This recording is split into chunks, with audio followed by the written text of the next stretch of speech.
בשם השם נעשה ונצליח, שיעור תורה, ברוכים הבאים, שבוע טוב, שבוע מבורך. We start a new week, another shiur. Today's shiur's topic will be two-faceted. First, I'm going to give you an introduction of of certain interesting stories, though it's relevant to a lot of different things. But the second part is a very critical topic that every Jew has to listen to, whether you're a child or a parent, religious or not religious.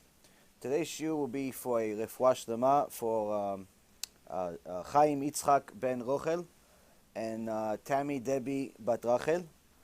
Refuah shlema, refuat hanefesh, refuat haguf.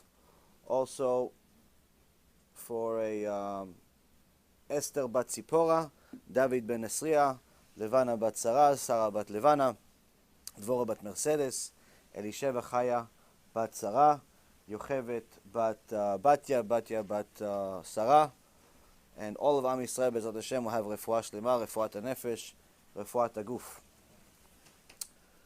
So, Baruch Hashem, another parasha underway. We read Parashat Chayei Sarah last week.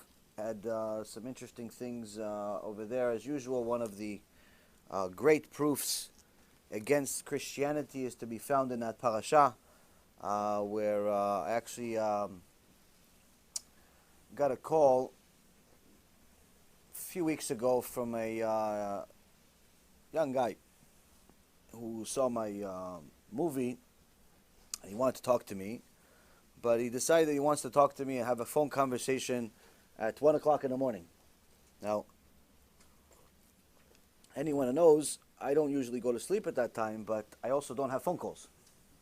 I don't have phone calls at 1 o'clock in the morning, and I don't have phone calls at 1 o'clock in the afternoon. Unless it's urgent, unless, it's a pikuach nefesh situation. It's something critical, or we're setting up a lecture. It's something that has to be really important. Otherwise, you could just deal with it with text, because phone calls take a very long time. But anyway, he decided that he wants to call me 7 times at 1 o'clock in the morning. After the 7th time, I felt bad for the guy. I keep pressing reject. So I told him, I'm learning right now. Send me a text message and we'll talk another time. And he says, no, I'm closing on a $15 million deal. I'm going to give you ma'asel. So I need to talk right now. So I shut off the phone. Why? I don't care about your ma'asel or about really anything. If I'm trying to learn, for heaven's sake, give me a few minutes to learn. If you really want to give tomorrow. If you don't want to give, you want what? It's conditions. You want to buy me? I'm not for sale. I already sold myself to HaKadosh Baruch Hu before I came to this world. That's the funny thing. Sometimes people think you're for sale. I'm going to donate. Can I call you now? No. You have pikuach nefesh situation? No. Okay, then just send me a text. It's not an issue of gava or anything like that. Chas v'shalom. It's that there's too many calls and there's too many messages. So if I deal with you on a call that usually takes no less than 40 minutes, because I don't even know how to have a short conversation, because you have to go from the beginning of the conversation all the way to the end. I can't just say, okay, it's 5 minutes. Nothing is 5 minutes in life. So the whole conversation is at least 45 minutes. And what ends up happening is that during that 45 minutes, I could have answered 30, 40 questions of other people that have tzarot. And unfortunately, people don't care about other people. They care about themselves. So for all of those people that take offense to me not picking up the phone, don't be offended. It's nothing personal. It's simply, I have to do what I have to do in order to deal with more and more people. Now, one of the reasons that I mention this is because the same guy, he's a nice guy, just a little confused. I ended up talking to him a different day. I think it was yesterday or the day before. Friday. And he called me 17 times, and I eventually picked up. I told him, okay, what can I do for you? And, of course, Kadosh Baruch Hu, Mamash, gives me midah v'keneged midah. Why'd you answer the phone? He said, you're not going to answer the phone. So I finally answered the phone. But I had time. I was on the way. But anyway, I answered the phone. I regretted the day I answered the phone. Why? He told me, okay, I want to tell you something. I said, what? He said, I saw Jesus. I said, did you? Where'd you see him? I'm expecting him to say, I saw him in a dream, I died and came back. He says, no, he kicked me down the stairs. Shtabach Shimo. I said, that's a new one. Your Jesus kicks you down the stairs? He says, yeah, he has an IQ test. He has an IQ of over 216. I said, not only does Jesus kick people down the stairs, he also has time to take an IQ test. Psh, what a Jesus you have there. This Rabotai, this Meshuga, unfortunately, there's many of them. Many of them. There's many Meshugaim in the world.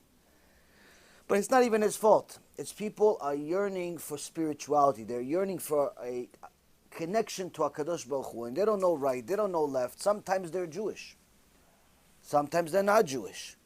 But the point is, Rabotai, is that people are hungry, they're thirsty for Torah, they're thirsty for spirituality, but unfortunately, we are limited to how far we can reach simply by our efforts and what HaKadosh Baruch Hu decides for those efforts to yield.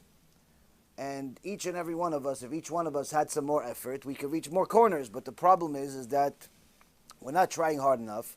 So you have billions and billions of people in the world that simply don't even know the truth. Forget about they reviewed the truth and rejected it. They don't even know it. Now, this is not a problem that concerns most people. And how do I know? Because even when this problem of ignorance is in our own backyard, in our own Jewish communities, in every single Jewish community, there are hundreds and thousands of ignorant Jews that do not know what midat adin is, what judgment is from heaven. There are countless people that do not know that the Torah has reward and punishment. Countless people do not know that HaKadosh Baruch Hu loves but also hates. Countless. And many times they go to the internet, as the internet is the most popular teacher today, and unfortunately they go to different places and they get the wrong results. The results of the Yetzirah, the results of the Malach HaMavit, the results that unfortunately gets people to the wrong direction. Now, if that was the only problem, I honestly wouldn't even mention it. The reason why we're going to mention it is because the problem doesn't end with the internet. The problem also is in our schools, in our houses, in our synagogues, in our communities. There are countless people that simply do not know the truth. And the few among us that know the truth, the few among us that read Parashat Bechukotai and actually understood what it said, the few among us that actually read Parashat Kitavo and understood what Rashi said over there, that Hashem means business, and he's serious about the curses, and he's not joking around, it's not an analogy, it's not a parable, and it happened several times before, and it will happen again if we do not do tshuva. The few among us that know this, unfortunately, we're not working hard enough. How do I know? Because the situation, unfortunately, around the world is getting worse. Ishmael and Edom are celebrating with Jewish neshamot, and Yaakov is sleeping. Am Yisrael is sleeping. Now, before we go into the proofs of the problems that we have, we first have to understand that we're not here to chas v'shalom bring a kitrug on Am Yisrael or on Rashi Yeshivot and Talmidei Chachamim. That's not what we're trying to do. That doesn't mean that there isn't a problem. There's definitely a problem in Yeshivot, in Batei Knesset. We're not ignoring the problem. We're not denying that there's a problem. But we're not complaining as if they're at fault only. If you're a Jew, you're at fault. If you're Jewish, you're at fault. If you're not Jewish, you're also at fault. Everybody's at fault. But it's very important that when you talk about Talmidei Chachamim, Rashi Yeshivot, you treat things with care, because people that sacrifice their life for Torah, for Am Yisrael, have to be treated with a different type of treatment than an average Jew. Now, the Chachamim explained to us that Talmidei Chachamim marbim shalom ba'olam. Talmidei Chachamim, they increase the peace in the world. They increase the peace. Technically, your local synagogue is supposed to help resolve all the machlokets. Unfortunately, today, most of the machlokets are inside the synagogue. That's a problem. It's the opposite of what's supposed to happen. Technically, the Rosh Yeshiva is supposed to make David and Steve best friends again. Sometimes the Rosh Yeshiva doesn't do it. Why? He's busy with many, many other things. Sometimes the Rosh Yeshiva causes it. Like today, I got one kid, young kid from New York, tells me his Rosh Yeshiva embarrassed him in front of all of his friends. Why? Because he listens to Rabbi Yaron Reuven. Because he listens to Rabbi Yaron Reuven, so the Rosh Yeshiva decided, I'm going to embarrass this young kid. Why? Because he's the only one doing tshuva. Chas v'shalom, you do tshuva in my yeshiva. You crazy? You're going to make us all look bad. Sometimes we have this, we have craziness. But the reality, the derech Torah, is la'arbot shalom. There's a few examples. I learned from Rabbi Ephraim of some famous and extraordinary examples of darkei shalom of the Torah. It's well known that Rabbi Ovadia, one of his dear friends, was Rav Tzion Levi from Panama. Alav Shalom. Rav Tzion Levi was one of the Gedolei Ador, but when he came to Panama, he wasn't. His understanding of Torah was extraordinary, but his zealousness for Hashem was far beyond anything. When he came to Panama, there wasn't much to stand on because, unfortunately, people do not have a leader for a long time. People start making up stuff, doing things.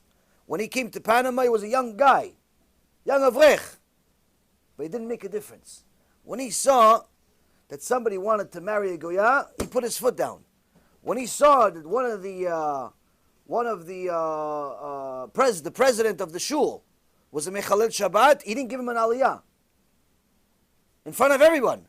The guy was already regular to get an aliyah on Shabbat, the president of the shul.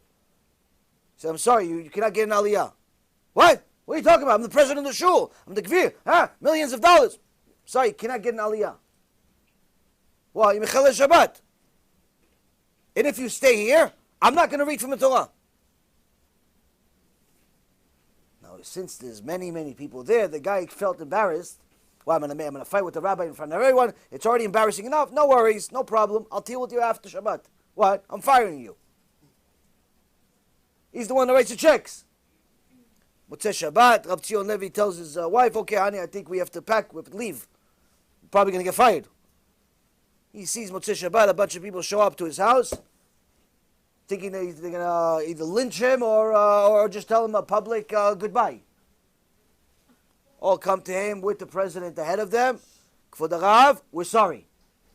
I'm sorry, Kvod Harav. From now on, whatever you say goes. So Rav Tzion Levi did a lot of amazing things in his keilah, and he built the keilah Tiferet in Panama till to this day. I actually met a woman from there recently that listens to our shiurim. And Baruch Hashem, the keilah there is strong. Now, the Shulchan Aruch asks a question about halachot Shabbat. If the place that you live in does not have any ruv, which means that you are not allowed to carry, you're not allowed to walk around with your baby carriage, you're not even allowed to pick up your baby if there's no ruv. So if the community doesn't have any ruv, are you allowed to wear a watch or no? No, who wants to answer? Sutton.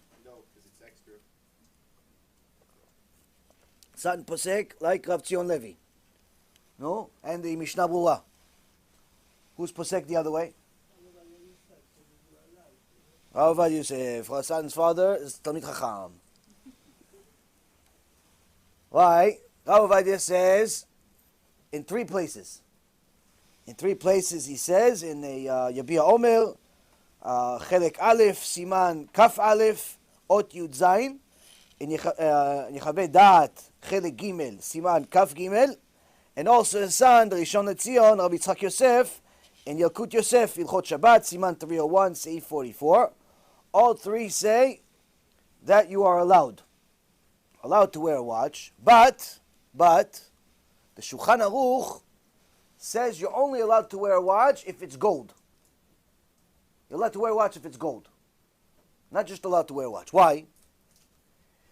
Says if there is no iruv, then you're right. The shaon is extra. The watch is extra. So Sutton Jr. is right. That's what the Mishnah Berurah says. It's extra. But if it's a gold watch, got some bling on it, it's got one of those things, got some diamonds, bling, bling, bling, all that stuff, then you're allowed to watch. Why? Because that kind of watch, even if it's broken, you still watch it. It's a piece of jewelry. It becomes part of your clothing. So you're allowed to watch it. You're allowed to wear it. But the point is, Rav Ovadia toiled and toiled through all of the poskim to show proof that it's allowed. It's allowed. Rav Tzion Levi, on the other hand, was machmir, like Sutton Jr. He says, no, I'm with the Mishnah Berurah, not allowed. Not allowed.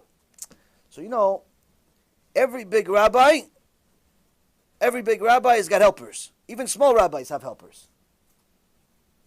Sometimes, a little more often than sometimes, I'm just being kind over here, that little helper is a Gehazi. You guys know who Gehazi is?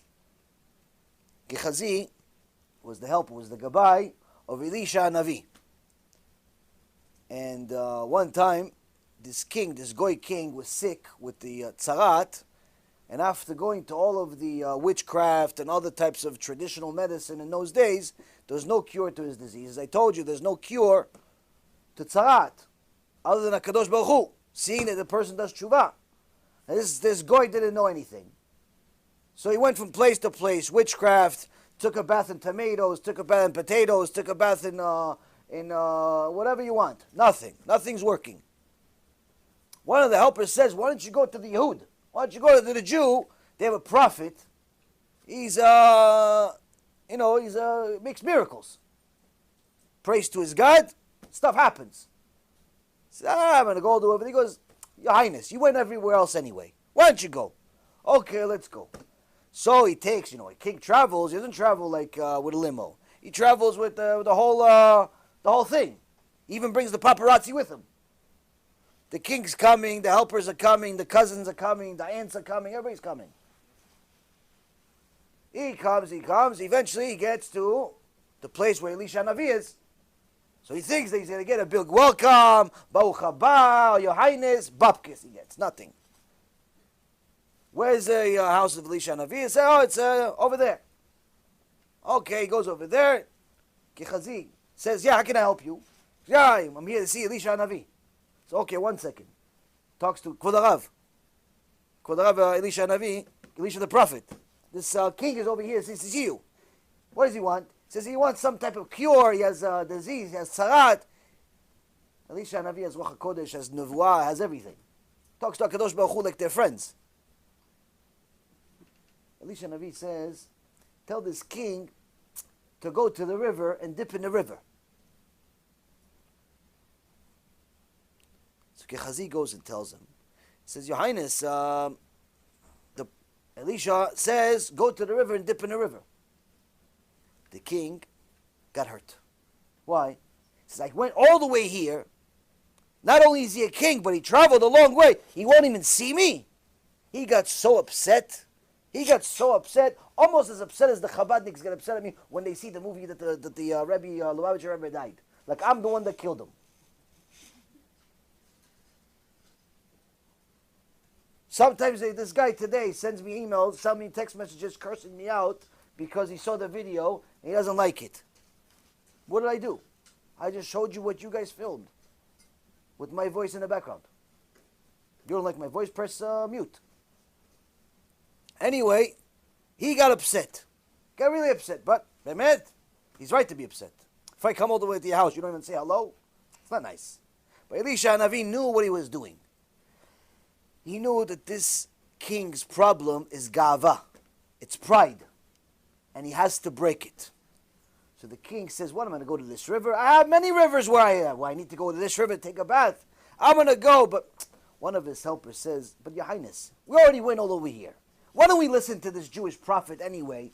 And just do it. What do you have to lose? So he said, okay, fine. And he goes into the river. And the Tanakh, this story is in the Tanakh, by the way. He takes off his clothes, and for the first time, all of his soldiers, all of his people see him naked, and they all cringe, because tzarat, all over his body, it makes his whole body look like little icicles or something. Horrendous. And it looks so painful, you're in pain just by looking at it. And he dips into the water, and he comes out of the water like a baby. Baby skin. Like there was never even a scratch on his skin. This was in front of people. He's out of Egypt, can't believe this happened. Everybody's watching it, they can't believe this happened. He runs to Elisha Navi. He knows what happened over here now. He knows the whole story. He understood because Elisha Navi broke his arrogance because he had to be embarrassed in front of his people. He didn't want to see him. The whole thing happened. Baruch haba, welcome aboard. Hey, Shtabach Shimo. I should stand to see you again. So he sees him and he gets so happy. He comes back to Elisha Navi and he says, I want to be Jewish. I want to be Jewish. If your God is so powerful, that's what he does, I want to be a Jew. How much money do I have to pay you? He thought he's living in 2019, you have to pay. Free. He says, you don't have to pay nothing. Because no, I have billions of dollars. I brought it with me. Suitcase of money for you. Because nothing. I don't want nothing. Zero. Not even a free tea over here. Nothing. He was even so more impressed. This is mamash unbelievable. So far, so good, right? So he goes, he starts walking away, he's impressed, he's on cloud nine, he's ready to convert his entire country. But what I tell you, every big rabbi, every small rabbi, they have a helper. And the helper is who? Gehazi. Who are we talking about? The Gehazi in this story. What's so bad about this Gehazi? So far so good. He did a good job, even told him where the river was. Gehazi follows the king. Why? He sees there's an opportunity here. It's an opportunity to make some flus, some money. Some money, why? He just healed the guy. What, for free? You go get antibiotics, it's not for free. He goes to the king, he says, listen, your highness, you know, my Rav, he's a humble person. He's not going to tell you yes for millions of dollars, but as you know, the Rav needs a few suits. You know, he sees people, Kabbalat Ka'al. It's not nice he wears the same suit all the time. You know, a few dollars here and there, you know, to run the operation. You know, we do Kiruv, we have CDs, we have movies, BH films, everything costs a few dollars. The king says, you're right. Whatever you want, here you go. He gives him some money. But the Torah says at that moment, the king was no longer as impressed by Elisha Navi. Why? It had something to do with money. He says, okay, you know what? I'm not going to convert. I'll be a Noahide. I'll be a righteous Gentile. There's no problem with that.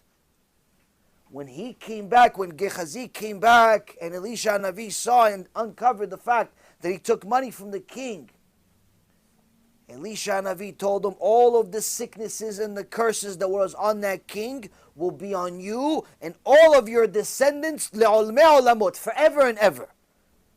And the Gemara Masechet Sanhedrin says, Gehazi en lo chelek le'olam haba. He's in Gehenom now and forever. You know how long forever is? Calculate 1,000,000 times 1,000,000, and then forever. That's what Gehazi is. Why? Why? All he did is take a little bit of money. A lot of people take a lot of money. What? Rabotai Karim, there's a mitzvah called Kiddush Hashem. There's an avera called Chilul Hashem. Chilul Hashem, Torah says, there's no kapara for it in this world. The beginning of repentance, of tshuva for Chilul Hashem is death. When he desecrated Hashem's name for the sake of money, it wasn't just desecrating Hashem's name. It was also the fact that he murdered in cold blood all of the Jews that would have come out of this story. If the king would have converted, he would have been a righteous Jew. You know how many mitzvot and how many Kiddush Hashems he would have done? His wife would have done every time she wears a kisui rosh, every time she goes to the mikveh, every time she cooks kosher meals, every time she sends the kids to a yeshiva. You know how many mitzvot she makes, how many mitzvot the kids make, how many mitzvot the kids make, and so on and so forth, until today they can make mitzvot. Trillions and trillions and trillions of mitzvot for generation after generation. All of this Kiddush Hashem missed out. Why? For a few dollars. For a few dollars. So if someone ever, chas v'shalom, says the word Gehazi, just so you know, it's not a good look. And it was only for a few dollars. Now, Gehazi, who was his rabbi? Elisha Navi. That means, you know how many shiurei Torah Gehazi heard? You know how much Torah Gehazi knew? You know how many shiurim Gehazi could give you? He'd have the most famous YouTube channel in the world. He'd do a campaign, 36 hours, $36 million, or else nothing. And he'll get it. You know how much Torah he knew? But he lost his olam haba. Why? For a few dollars. For a little bit of Chilul Hashem. A little bit of Chilul Hashem, he lost everything. Unfortunately, Rabotai Kareem, many times rabbis have helpers, but they don't have time to micromanage people. They don't have time to see who's doing what, who's doing this, who's doing that. And unfortunately, many of the problems, especially the big machlokets, the big open debates, the big open fights that have happened in Judaism have been not because of the rabbis, the Talmidei Chachamim, that all day, all night they're toiling with Torah. It's been because of the Gehazis. It's been because of them. So now back to our original story. Arav Tzion Levi and Arav Ovadia were best friends. They learned together. They did a lot of kedusha together, a lot of good things together. But Arav Tzion Levi had a few Gehazis in town. Why? They want to do sichsuch. They want to do a little balagan. Why? Arav Ovadia says you're allowed to wear a watch. Arav Tzion Levi says, not allowed to wear a watch. So they went to Rav Ovadia and says, Kvod Rav, you know, Rav Tzion, he's against you completely. Against you completely. Everything you stand for. It's terrible what you did. You went against Rav Tzion Levi. Try. Talmidei Chachamim don't pay attention to this stuff. Shortly later, Rav Tzion Levi invited Rav Ovadia to come to Panama. When he came to Panama, they say the welcoming that he got, even kings and princes and presidents didn't get. What a welcome he got. All types of theatrics and beauty and so on. It was an extraordinary welcome. Now, Rav Ovadia came to do shiurim, to do zikrei rabim, do kiruv, give some chizuk to the keilah. But when Friday morning came, he took his watch and took it off. And he put it away. Why?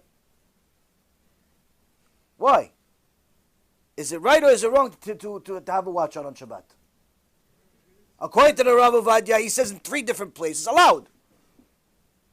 So why is he taking off the watch?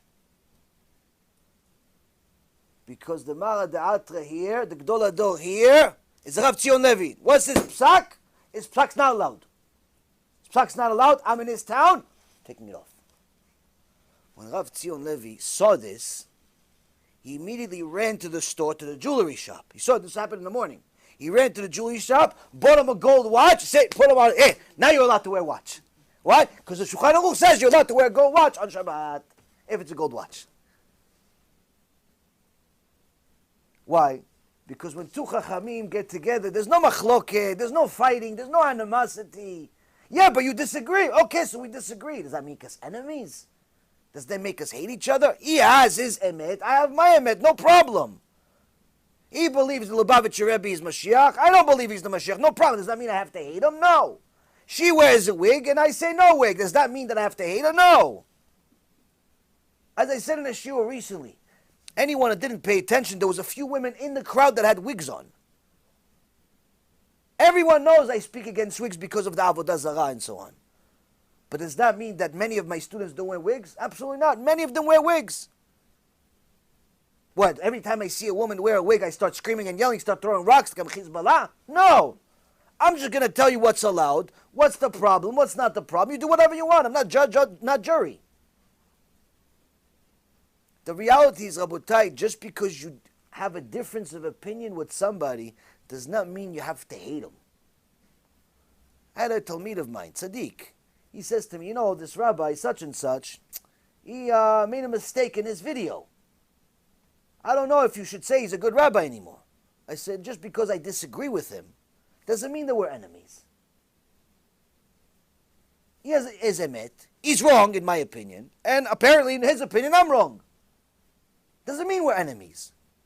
As long as it's not kfirah, as long as it's not minut, as long as it's not heresy, where this guy is saying, go pray to Yoshke, or they're saying, go pray to the rabbi, or they're saying that you have to believe in the Lubavitcher Rebbe, or Rabbi Nachman, or Rabbi whatever you want. As long as they're not saying things that are heretical, no problem. But if you start telling me that you don't believe in Gehenom, which is one of the 13 Ikarim, if you start telling me you don't believe in punishment, you start telling people that there's no punishment, you're going against the Torah, of course we're enemies. Why? You're an enemy of Hashem. I'm obligated to be your enemy. Even if I like you as a person, even if I think that you're pretty funny, and your jokes once in a while are cute, I'm obligated to be your enemy. Why? You're Hashem's enemy. But a machloket, no problem. The Gehazis in the world, they always try to make a bigger deal of things that are not a big deal. So always remember, just because there are two ways to do something doesn't mean that one has to be wrong. Two, just because you disagree with somebody doesn't mean you have to be an enemy. Doesn't mean you have to be an enemy. The question is, are you both searching for the emet? Are you both being objective about your search for the emet? Or you're so biased that even if he shows you proofs, such as the one that I showed somebody recently, which is that the Lubavitcher Rebbe himself wrote, as soon as someone dies, he cannot be Mashiach. Most Chabadnikim don't know this. Lubavitcher Rebbe himself wrote, somebody dies, he cannot be Mashiach. He wrote it himself in his own Sichot. Arav Gil's student wrote it in his book. He writes, as soon as somebody dies, he cannot be Mashiach. Why? What is the subject about? He says, they ask him, can David HaMelech be a Mashiach? He says, no. Why not? Because David HaMelech died. And as soon as someone dies, he cannot be Mashiach. Lubavitcher Rebbe write this. But most people are going to tell you, nah, he's just making it up. This is nonsense. It's nonsense. Oh, yeah, he brought you a source. Why? Because people I know like sources. Because you guys all Talmidei Chachamim, you like sources. So, Likutei Sichot, Volume 35, page 206. Likutei Sichot, Volume 35, page 206. If you'd like, I could send you the link directly to the page because it took me almost 45 minutes just to find the page because it's a huge amount of material they have on the Chabad website. It's a huge amount of material to go through the pages and so on. It's a lot of work. If you want, I could send you the link itself. You could go directly and see this on Chabad's website, not Yaron Reuven's website. I didn't make this up. I didn't write this. But this, Rabotai Karim, people want to still, want to believe this, want to believe that. No problem. Doesn't mean we have to be enemies. Talmidei Chachamim marbim shalom. You're Talmid Chacham, you have to go for peace. Okay, we disagree on a point, no problem. No problem. We can disagree on something. Don't start calling me names. Start make fun of my family, my wife, my this. For what? What does that have to do with the fact that I'm Sephardi? What, does that mean that if you're Ashkenazi, you believe in something, and I'm a Sephardi, I believe in something else? Where does this nonsense come from? The truth is, Rabotai Karim, we're going to get to eventually, in this shiur today, the obligation to be prejudiced. Right now I told you it's not good to be prejudiced, right? But I'm going to show you a place where you're obligated to be prejudiced. Obligated. Meaning if you're not, you're making a sin from the Torah. Now, when it comes to dealing with people, a person needs to know that you have to have kaf zchut. You have to give people the benefit of the doubt. If you don't give people the benefit of the doubt, you're simply going to hate everyone, including yourself. It's very, very critical that people learn how to give people that have chazakah of being kosher people the benefit of the doubt. Even if you see them do something that doesn't look so kosher. You saw the local rabbi that until now has been a great rabbi. You saw him drive on Shabbat. Now, who here believes you're allowed to drive on Shabbat? Who here believes you're allowed to play with your phone on Shabbat?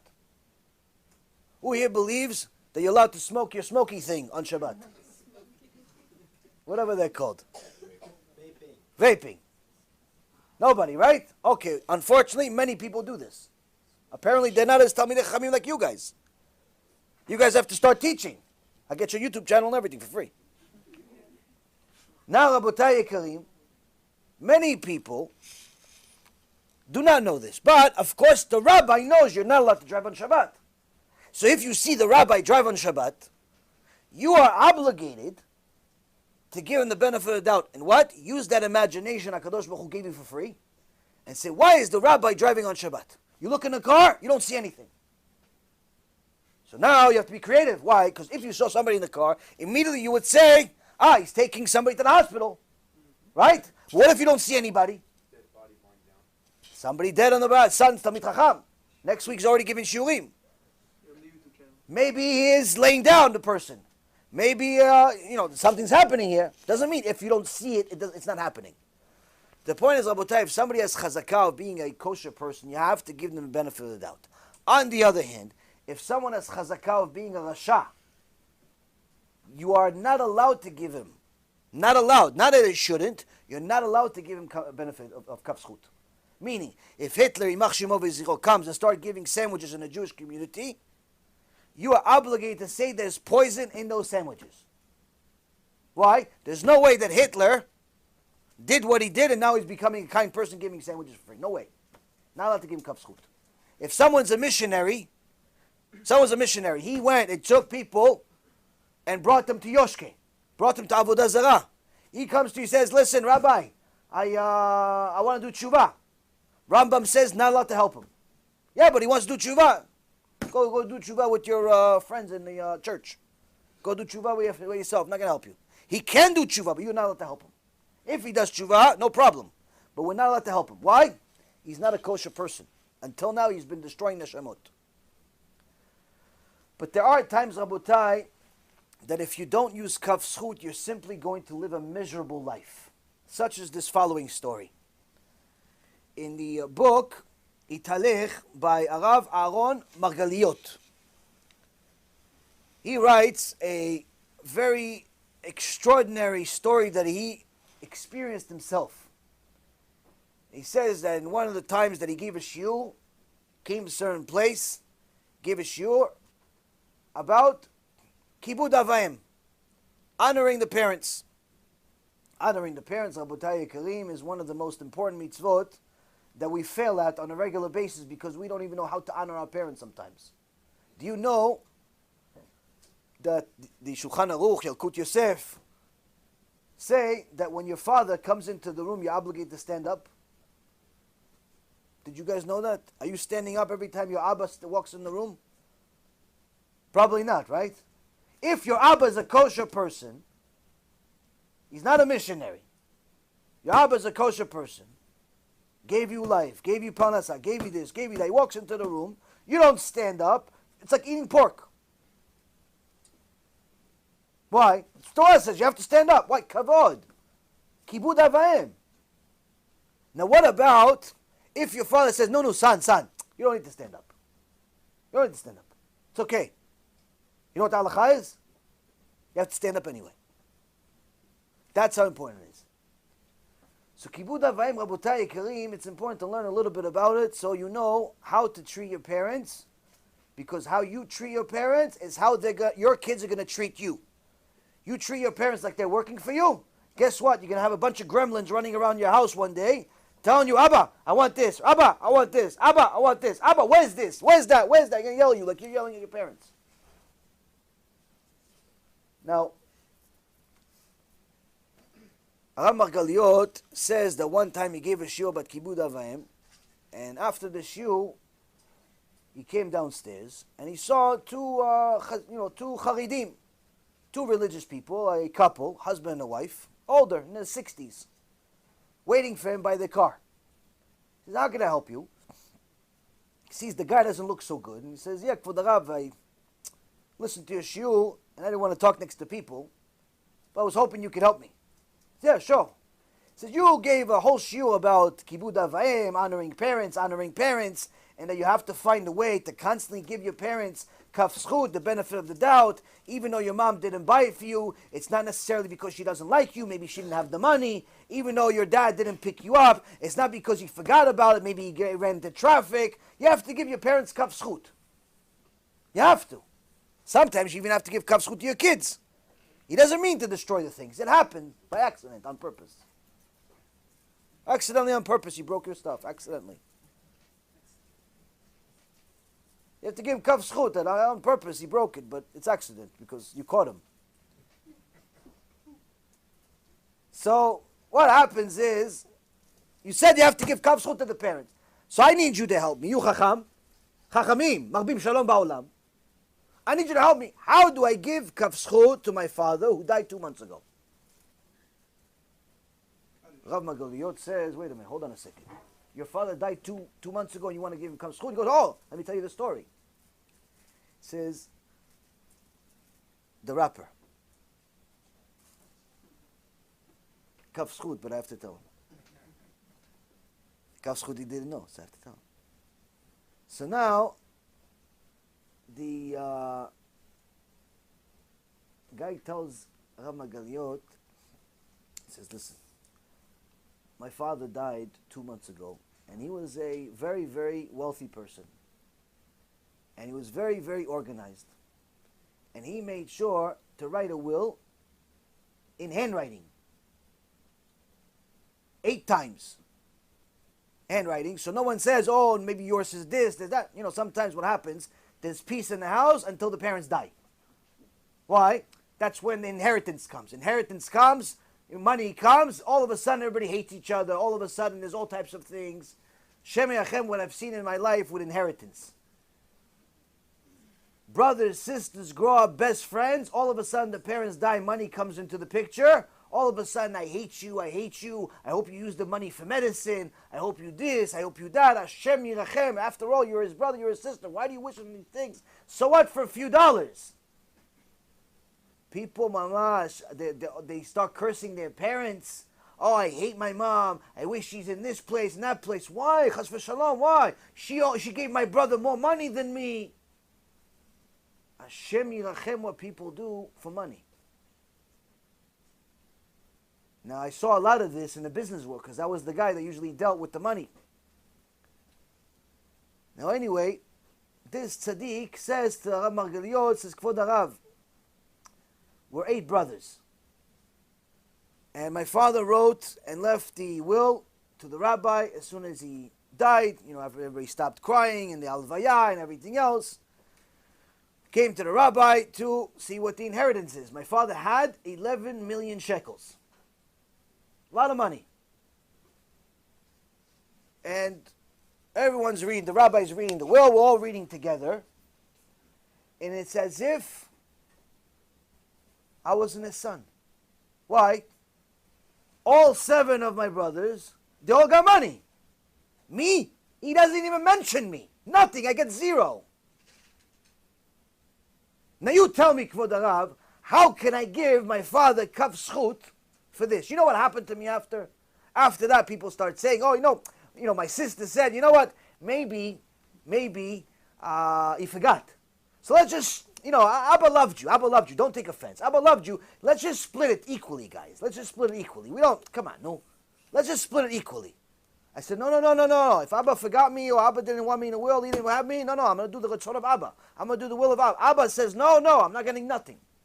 But Be'emet, inside, I was eating my heart out.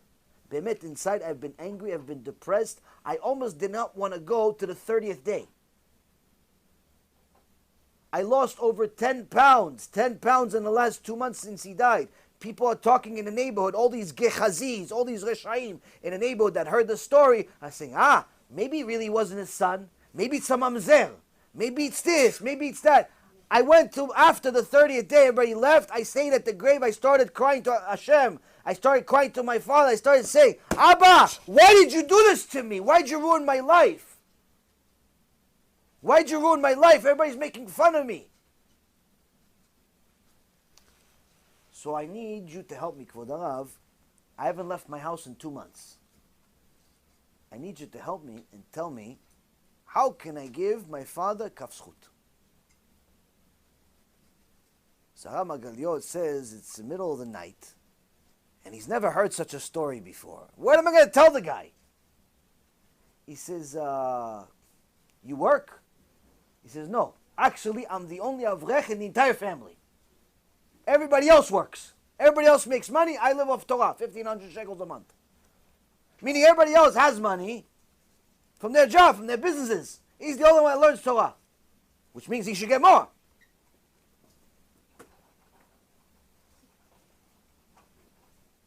Okay, so it's not the avrech thing.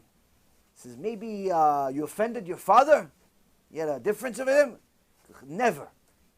Maybe you embarrassed him one time. He told you, a long time ago when you were a kid, you caused me a lot of tsar, a lot of problems. Never. I was the firstborn, and he loved me a lot. So, oh my God, I was thinking, how can I make shalom in this situation? He says to him, you married, kids? He goes, yeah, it's my wife. He goes, you have any kids? He goes, yeah, we have 12 kids. Baruch Hashem. He says, what do you do? You're a vrech? Yeah. He goes, you're an older person. You probably married all of them. He goes, yeah, Baruch Hashem. Every one of them is married. So how'd you marry him? You're only on a vrech, makes 1,500 shekels a month. He goes, oh, my father helped me. He goes, how did he help you? He says, for every kid, he gave me $50,000 for the wedding. And then on top of it, for every kid, he gave the kid $10,000. When he said this, he was saying it like nothing. He was saying, listen, what does that have to do with the inheritance? Kvod Harav. Rav Margaliot had a smile from ear to ear. He says, hold on a second. When he gave you the money, was the shekel about 4.9 shekels per dollar? Maybe 4.92? He said, yeah, about that, yeah. What does that have to do with something? He goes, Yishtabach Shemolad. Look at this. How many kids you have? 12 kids. How much did you get for a kid? 50,000. 50,000 times 12, so how much? 600,000. 600,000 times the 4.9, you almost got 3 million shekels. Now what is the minag? What are we supposed to do when we give Yerusha? Firstborn gets double of the rest of the brothers. What did you get? 3 million. What did the rest of your brothers get? They got a little over 1 million. Your father actually gave you double what your brothers got. Because your brothers didn't get this 50,000. He goes, no, they didn't get. Nobody else got, only I got. Your father got it. He gave it to you, double what they got. He goes, yeah, but how come he didn't tell me? How come he didn't write in the paper? He says, let me ask you something. If your father wrote in the paper, my dear son, remember I gave you double everybody else? You think your brothers will be happy about this? Because tell you the truth, they probably wouldn't be. So your father was such a tzaddik, he not only gave you double, but he also wanted to make sure that there's peace, that the relationship between you and your siblings is not destroyed. The guy starts crying hysterical, and he says, I have to do a party now. He goes, what party? You didn't even get any money. He goes, no, I have to do a party to clean my father's name. And you have to come, Kvod Harav. I'm going to invite all my brothers and sisters, and they have to all come. Why? I'm going to tell them this. Because I have to clean my father's name. And that's what he did. He had a party, nice, fancy, schmancy party. And he told his brothers and sisters, I want to tell you something. He tells them the whole story. He says, listen, Abba really did give me something. He gave me something while he was alive. Every kid, he gave me $50,000. Really, in the end, it was double, so on and so forth. He didn't write it in the will because he didn't want to get you guys mad. And I hope that now that I'm telling you, you're not going to get mad. The brothers and sisters were so happy that this happened. He says, listen, Mabruk, enjoy what you have. Just stop being so sad about Abba. They're all happy, everything happened. Why? Talmidei Chachamim, Arbim Shalom. Another story we see that if you use Torah, you're always going to get to something peaceful. As long as everyone is on the same page. Now, Rabotai, sometimes the confusion could be something as deep as this, sometimes the confusion can be something minor. There was a very famous mechanech, very famous Rav Moshe Turk, or Turk. He was a mechanech for probably 60, 70, maybe even 80 years, some people say. Teacher for kids. And one of his years, there was the first time that the Americans went to, allegedly went to the moon. Conspiracy aside, with the waving flag and the lack of gravity and so on, it was a very big event in those days. Now the rabbi repeated the story to the Talmidim in the Yeshiva, Charidim. He says, the astronaut says, one step for mankind, a giant step for humanity or something like that. And you can see God from here. That was in essence the point of the sentence. One step for mankind on the moon is a giant leap for mankind and humanity and so on and so forth. But one of the big things that he said is that you could see God from here. You know how great God is and so on. Now, while the Rav is telling the story, one of the kids in the class, little kid, goes like this. Meshuga. Meshuga. Meshuga. Now, if it was me, taking the table, tach on the kid. What Meshuga? You making fun of me? No, Bemet. Average person sees a kid call, say this, Meshuga, Meshuga, you're crazy, crazy. Who do you think he's talking about? The teacher. Because you're the one telling the story. But with all of that experience and all of that Torah, Rav Turk says,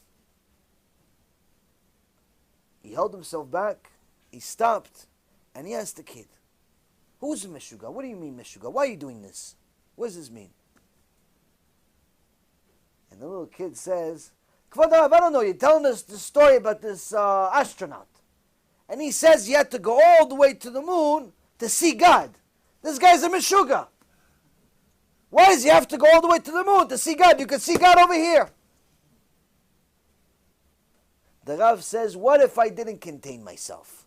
And I immediately would have punished the kid, sent him to the principal, called his parents, threw him out of the house, threw him out of the yeshiva, threw him out of everything. Where would this kid be today? Where would this kid be today? That's the kaf zchut of the teacher to the student. That's the kaf zchut of the son to the parent. But what about if you see somebody mamash acting like a meshuga? Is there a way for you to give him kaf zchut? Real story happened 2 months ago. Rabbi Chaim is invited somewhere. Haredi family. Haredi like Israel Haredi, not like America Haredi. Here, the difference is in America, sometimes Haredi still has television. Someone told me today, I keep Torah mitzvot. I only watch TV on Shabbat. I'm religious. I only watch TV on Shabbat. That's it. No, we're religious. We'll just use the phone a little bit on Facebook for Shabbat. That's it. What? You have to distinguish. There's a difference sometimes. Sometimes Haredi means Haredi. Sometimes it means not. Not all Chas v'Shalom in America, but unfortunately many people don't know what Haredi is. One time I was walking, there was some type of event. In one of these shuls, I think it was some type of celebration, or it was maybe they brought a Sefer Torah or something like that. And one of the, all the women were there, the men were there celebrating, and one of these women was talking to my wife, and she was telling, ever since we moved to this community, we became Haredim. She spoke in, became Haredim. And I hear this, and it doesn't match. It doesn't click. Why? She's wearing a mini skirt. She's wearing a mini skirt and a tank top, and she said she became Haredim. Sometimes people don't know what that means. Haredim means Chared la Hashem. Means you do everything Hashem says, including wear a long skirt. Now, anyway, Rabbi Ephraim gets invited somewhere, and the family tells him, listen, Baruch Hashem, there's a 8, 10 kids in the family, everybody's good, go to yeshiva, except one kid got a little weaker. What happened? Ever since the mom died, Bar Minan, she died from cancer, and the kid got a little weaker. He ended up going to the army, and when he came back from the army, he had this long hairdo. Still kept Shabbat, still had a kippah, but his hair was so big, you weren't sure if he had a kippah or not, because the kippah got lost in the hair. Sometimes that happens. It gets lost. You have to, where's Waldo? Where's the kippah? You guys even know where's Waldo is, or you're too young for it? Maybe 2 people in the room know where's Waldo. Oh, my dear friend from New York. I'm excited today. You guys are giving me some gifts today. From local, from New York. So anyways, kippah was lost in the hair. Where's the kippah? Nobody keeps mitzvah, but he has hair like this. So in the religious community, hair, first of all, the Zohar Kadosh says the more hair you have, the more dinim you have. You're bringing a dinim on yourself. You're bringing judgment on yourself. So you should not, for guys, not for girls. Girls have kisui rosh. No one sees your hair except your husband. But for guys, long hair is no good. Unless it's the payas or your beard. Other than that, hair on the head, no good. You're bringing dinim on yourself. Second of all, it's not a religious look. What are you, Shimshon HaGibor? You're Nazarite. What are you, Nazir? No. Shave your head and that's it, finished. Or whatever, you want to have a hairdo, but look like don't spend 5 hours in front of the mirror all day. After all, you're a guy. You spend 5 hours in front of the mirror, eventually become a girl. It happens. Tested. So now, the guy has hair like this, and his father yells at him. Doesn't listen to his father. His sisters are embarrassed to go on shiduchim. Why? He's their brother. Who's going to take us with a brother like this? Hashem Yerachem. In the religious communities, they're very, very critical. Who your brother is, who your cousin is, who your father is, if you're divorced, if you're married, if you're black, if you're white, if you're green, if you're burgundy, if you have a missing tooth, if you don't have a missing tooth, how come you're not missing any teeth? Something. There's always something with shiduchei crisis. It's not shiduch crisis, midot crisis. Everybody has something. But now, Rabotai, this guy's got hair like Saba Chipet over here, and he has this hair. What's going on with his hair? Take off your hair. And he's getting smashed all day. People are making fun of him and yelling at him and take off this and stop it. Look like a religious guy. Stop it with this nonsense. You look like a this and you look like a that. And the guy, under no condition is he shaving his head.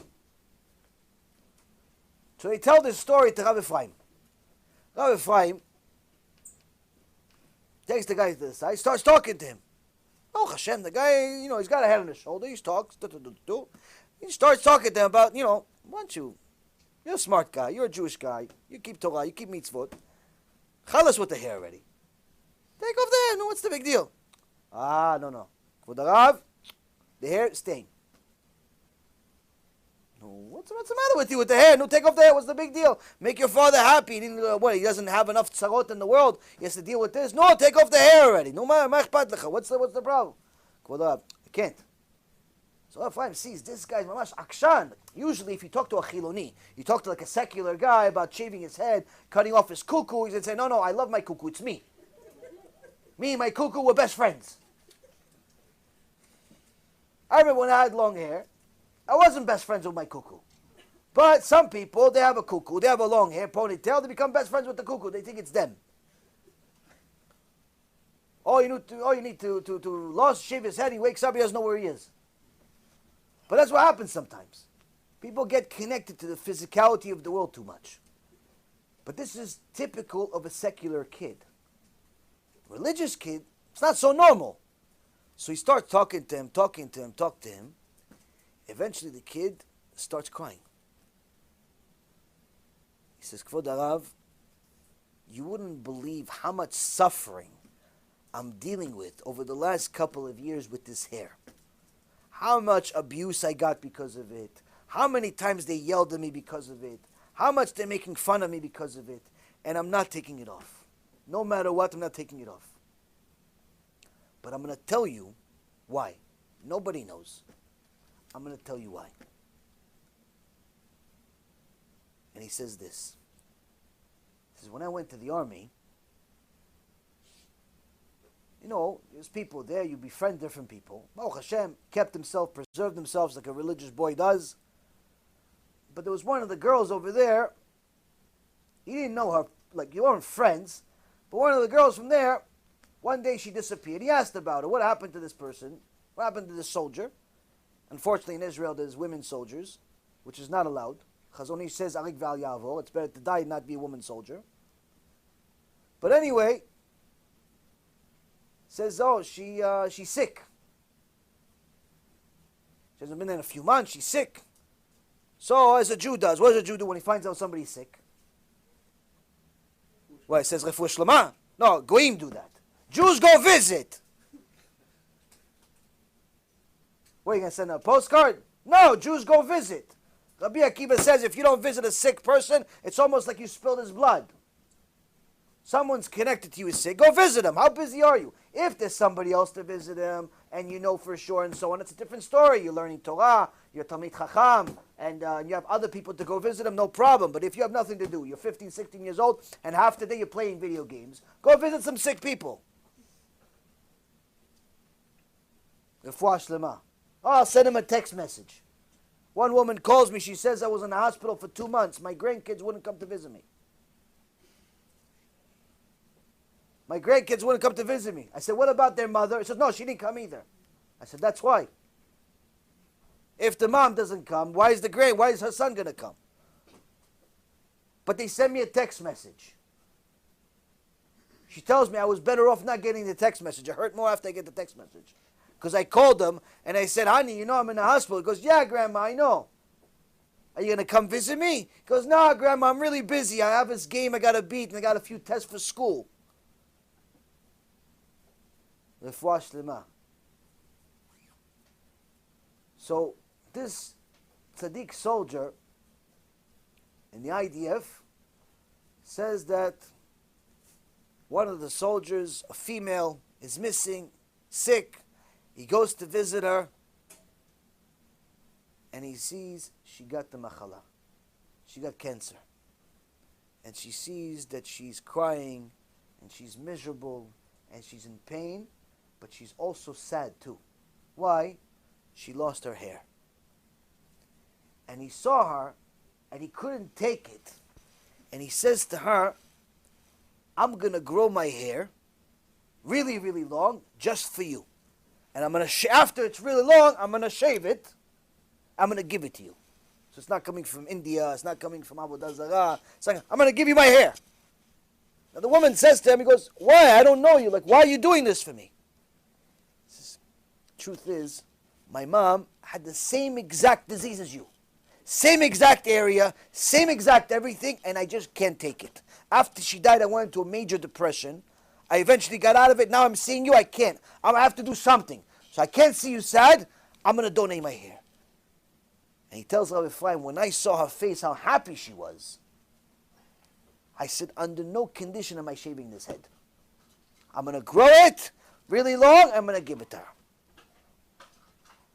Now, whether that's the right thing to do or not, halachically, that's not what you tell the guy at that point. The point is you see the guy has a golden heart. And he means well. It's not the right thing to do. You're not supposed to do that. But the point being, you see that if you gave the guy kaf zchut, you gave him the benefit of the doubt, that there's a reason behind his madness.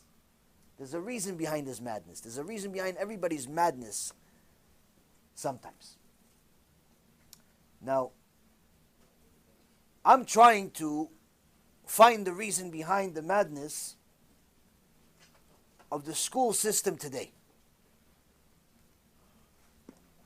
Everything I said to you now is the kaf zchut. Learned kaf zchut, you could apply this to all parts of your life. You could apply this to your job. The next time they don't give you a raise.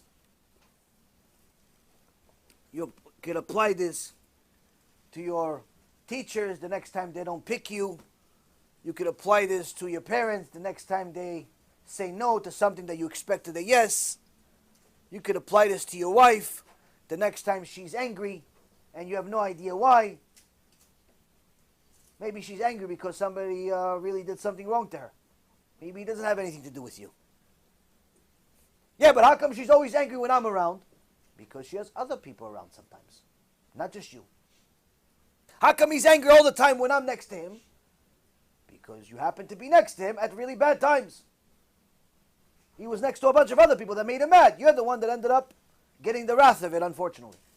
Give him the benefit of the doubt that it's not up to you. It's not always about you. Give people the benefit of the doubt. This you could apply to all parts of life. Kaf zchut. I'm trying to find the kaf zchut here for the educational system in the world. This is not just America. It's not Israel. It's everywhere. Because the stories that I'm hearing from yeshivot, from Jewish schools, the things that are being publicized today, Rabotai, are simply getting worse and worse by the day, with no signs of life, no signs of improvement whatsoever. A group of kids from New York send me questions for a period of 6 months. Now usually, you know who's the questioner based on the questions. If somebody sends you scientific questions, you know this person is interested in science. If somebody sends you philosophical questions, you know this person is interested in philosophy. Maybe he read the Sun Tzu, maybe read Aristo, maybe even read the Moreh Nevuchim. He read something that perhaps confused him. But the point is that you know who the questioner is based on the questions. The problem is sometimes the questions don't match the questioner. Because a group of yeshiva kids send me questions that don't belong to them. Why? They belong to someone that's an atheist. Atheists ask these questions. Now if it's one question, 2 questions, no problem. But I'm talking about 6 months straight. Every day, 3, 4, 5, 6, sometimes 10 questions. Eventually, I don't know, Siyata Dishmaya, apparently I answered all the questions, but I never had this idea. I could have saved myself 6 months of my life. But after 6 months, I said, where do you guys get these questions from? I thought you go to yeshiva. He goes, yeah, of course we go to yeshiva. I said, where did you get these questions from? Because these are not our questions. I said, whose questions are these? Because this is our teacher. I said, you said you went to yeshiva. He goes, yeah, but the teacher's atheist. I said, you have a teacher that's an atheist in a yeshiva? Because, yeah, he teaches us science and history. Doesn't teach us Torah. He teaches us science and history. I said, apparently he's teaching you science, history, and atheism. He is a religious teacher, just teaching you a different religion.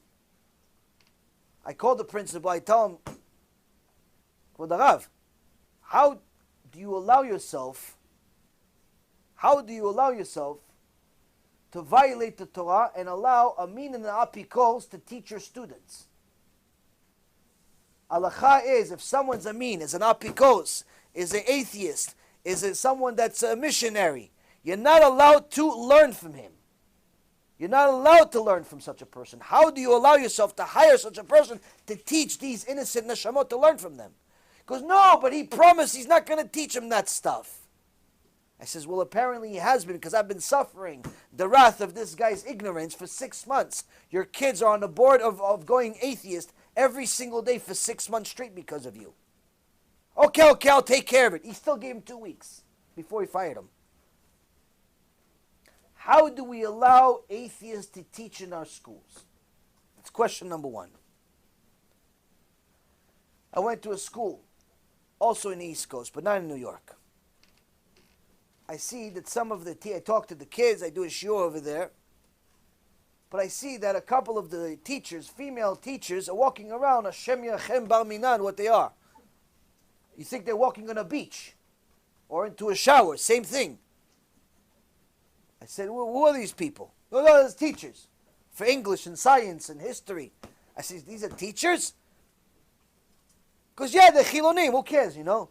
So how do you allow people to look like this to teach a Jewish school? How do you allow someone that does not have the same beliefs as you, in fact, contradicts your beliefs and what you're teaching the kids, these young neshamot, the innocent girls, the innocent boys, they're walking around, you're telling the girls to walk around with a long skirt to cover their knees minimum 6 inches below the knee, but the principal of the school is walking around with 6 inches above the knee. Sometimes more. How do you allow such a thing? Well, we never thought about it that way. Is it surprised that every single one of the girls that graduates to school is off the derech? Is it surprised that half the kids, half the boys that are in this mixed school, which is not even allowed anyway, by the way, is it a surprise that these boys, half of them are boyfriend-girlfriend with these schools? I went to another school. I gave a shiur. The kids loved it. I get out of the class. I see the kids kissing. The boys and girls kissing. And the other two are on top of each other, like, like sitting on top of each. She's sitting on his lap. Inside the Jewish school. I wanted to vomit. I said, what did I come here for? How does the person that calls himself a rabbi or rabbanit allow such behavior to happen in the schools? Question number 3. These are not even the worst questions yet.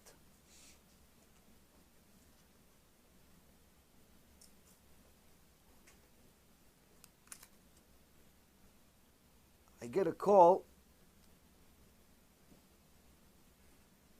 A woman tells me, I have a problem. What's the problem? I just met a woman and she's crying hysterical to me and I want to help her. So how you want to help her? What's the problem? What does that have to do with me? Says her daughter is 30 years old and she teaches in a Jewish school. Jewish school.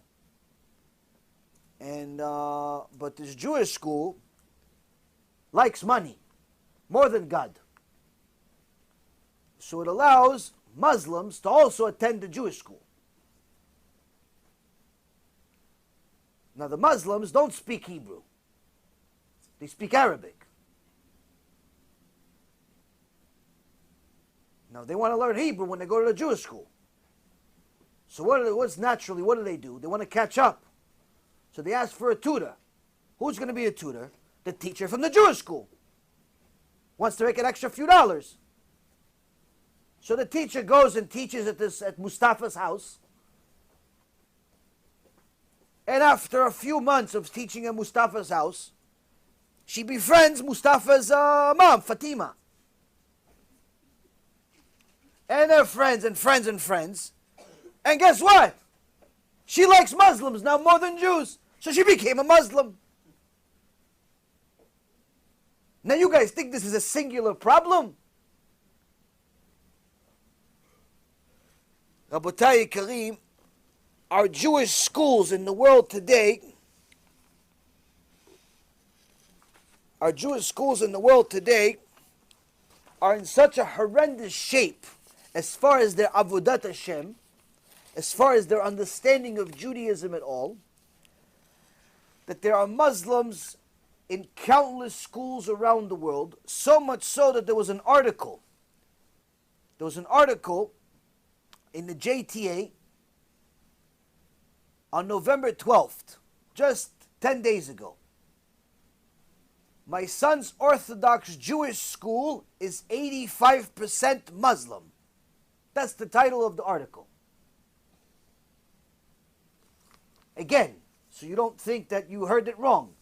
You can type this up on Google. My son's Orthodox Jewish school, not Reform, not conservative.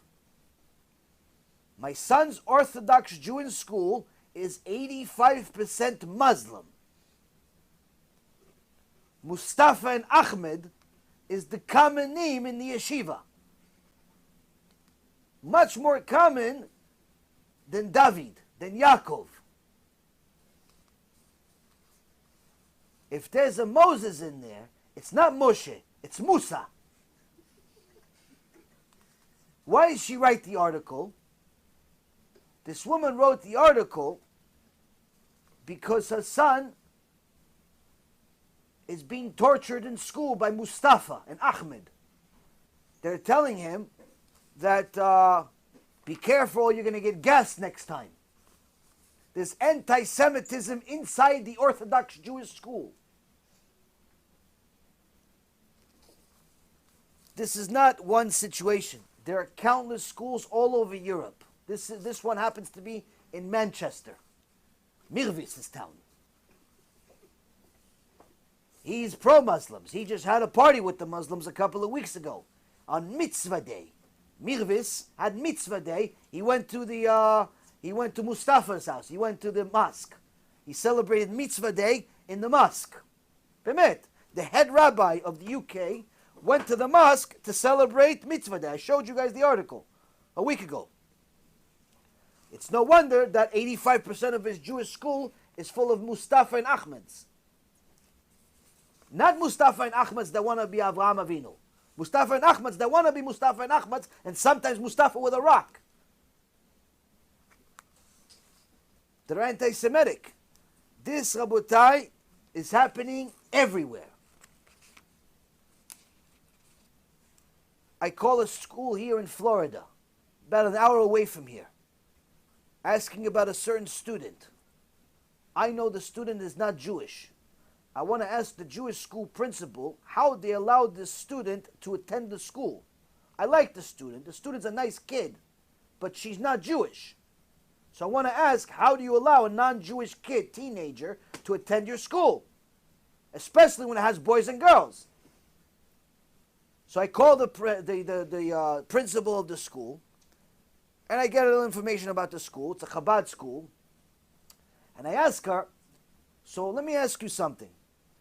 You know that the student is not Jewish, right? She says, yeah. So I was surprised. She said, yeah. Because the kid looks Jewish. Cute kid and everything. But I figured she fell for it. Gave her kav zchut. She fell for it. She thought the kid's Jewish. Maybe she lied in the application because she really wants to go to a Jewish school. But no, she said, yeah, like she was saying, like it's no chidush here. So I had to ask the second question. Well, how did you let the teenager girl that's not Jewish go to a Jewish school that has also boys too? Meaning that it's not just a problem if Maria is friends with Sarah. Okay, so Sarah may get some non-Jewish influence, but if Maria wants to convert or something, maybe it'll be good friendship in the end or something. No. Here there's a problem. Here there's a catastrophe. Here you have Maria and you have David in the same school, and they're both teenagers with hormones coming out of their ears. And as we all know, Maim Gnuvim Imtaku, stolen water is sweeter. Who's David going to want to be with? Sarah or Maria? Or Fatima? Who is he going to want to be? He's going to want to be with Fatima. Why? Because that's Maim Gnuvim, that's stolen water, that's not allowed. Even though Sarah's also not allowed, but still nonetheless, this is worse. We always want worse. So I asked the principal, how do you allow this? She says, half of our school is non-Jewish kids. I looked at the phone and is this a public school or yeshiva or a Jewish school? She goes, it's a Jewish school. I said, how do you allow this to happen? She says they pay tuition. $2,000 a month. $2,000 a month, you could be Fatima with the atomic bomb if you want. Doesn't make a difference. Bar minan. You're allowing intermarriage to happen inside the Jewish school. You're allowing znut to happen inside the Jewish school. But that's not the worst part. Trust me, when I heard this, I also said there's more.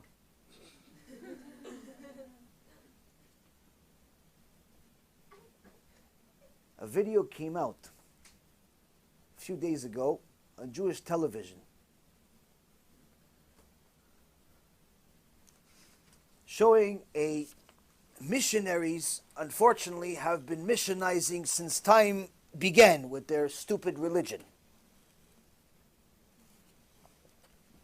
Since they originally made the mistake of writing that the Me'arat HaMachpelah is in Nablus instead of Hebron, as we learned in last week's parasha, when they wrote the stupid New Testament, full of mistakes, when they wrote it, they started missionizing. The difference is, 2,000 years ago, they'd tell you, you want to be a Christian? No, chop your head off. Did you want to do it after all? You don't have a head anymore. Okay, so we'll try the next guy. Maybe your friend will want to be a Christian now. Millions of Jews died not to be Christians. For the last 2,000 years, we've been killing ourselves not to be Christians. For the last 2,000 years, you had the Spanish Inquisition, the Bet HaMikdash, what happened in England, what happened in France, everywhere, all over the world, they were murdering us in cold blood to force us to be Christians. We said no, they killed us. There are millions of Jews in the world who don't even know they're Jewish today.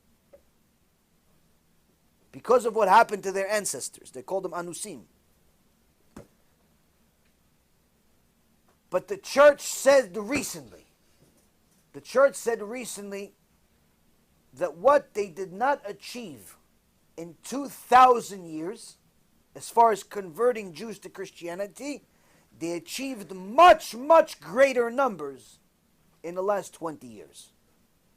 Meaning, they converted more Jews to Christianity in the last 20 years than they have in the entire last 2,000 years combined. Over 500,000 Jews converted to Christianity, according to Jews for Judaism, in the last 20 years just in North America. Just in North America. Canada and America. Over 500,000. You're talking about somewhere in the neighborhood of 3 to 4% of the Jewish population.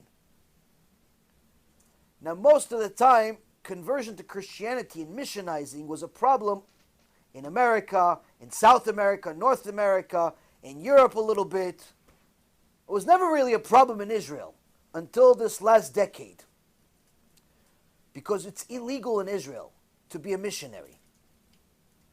Now the missionaries have so much money, they simply bought the law. The church has so much money, they can do whatever they want. They're missionizing in open sight, open public. There's videos in Tel Aviv, videos in Ashkelon, videos in everywhere in the country. They're missionizing in open daylight, and no one is saying a word. If someone says something, they pick up their stuff, they open up shop a block later, a block away. And just this last few days ago, came out a video, worse than anything. Israeli Christian missionary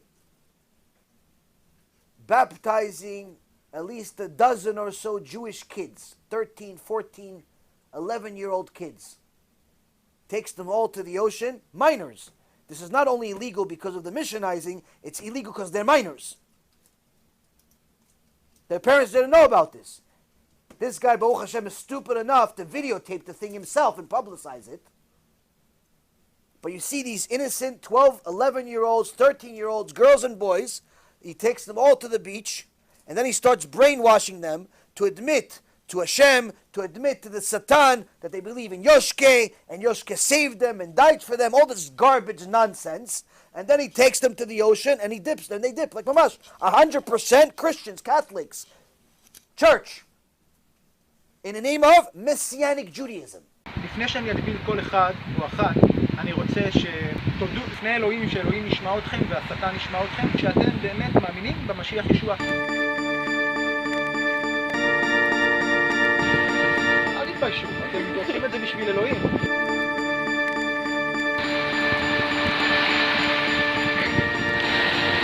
Oh my god. Oh my god.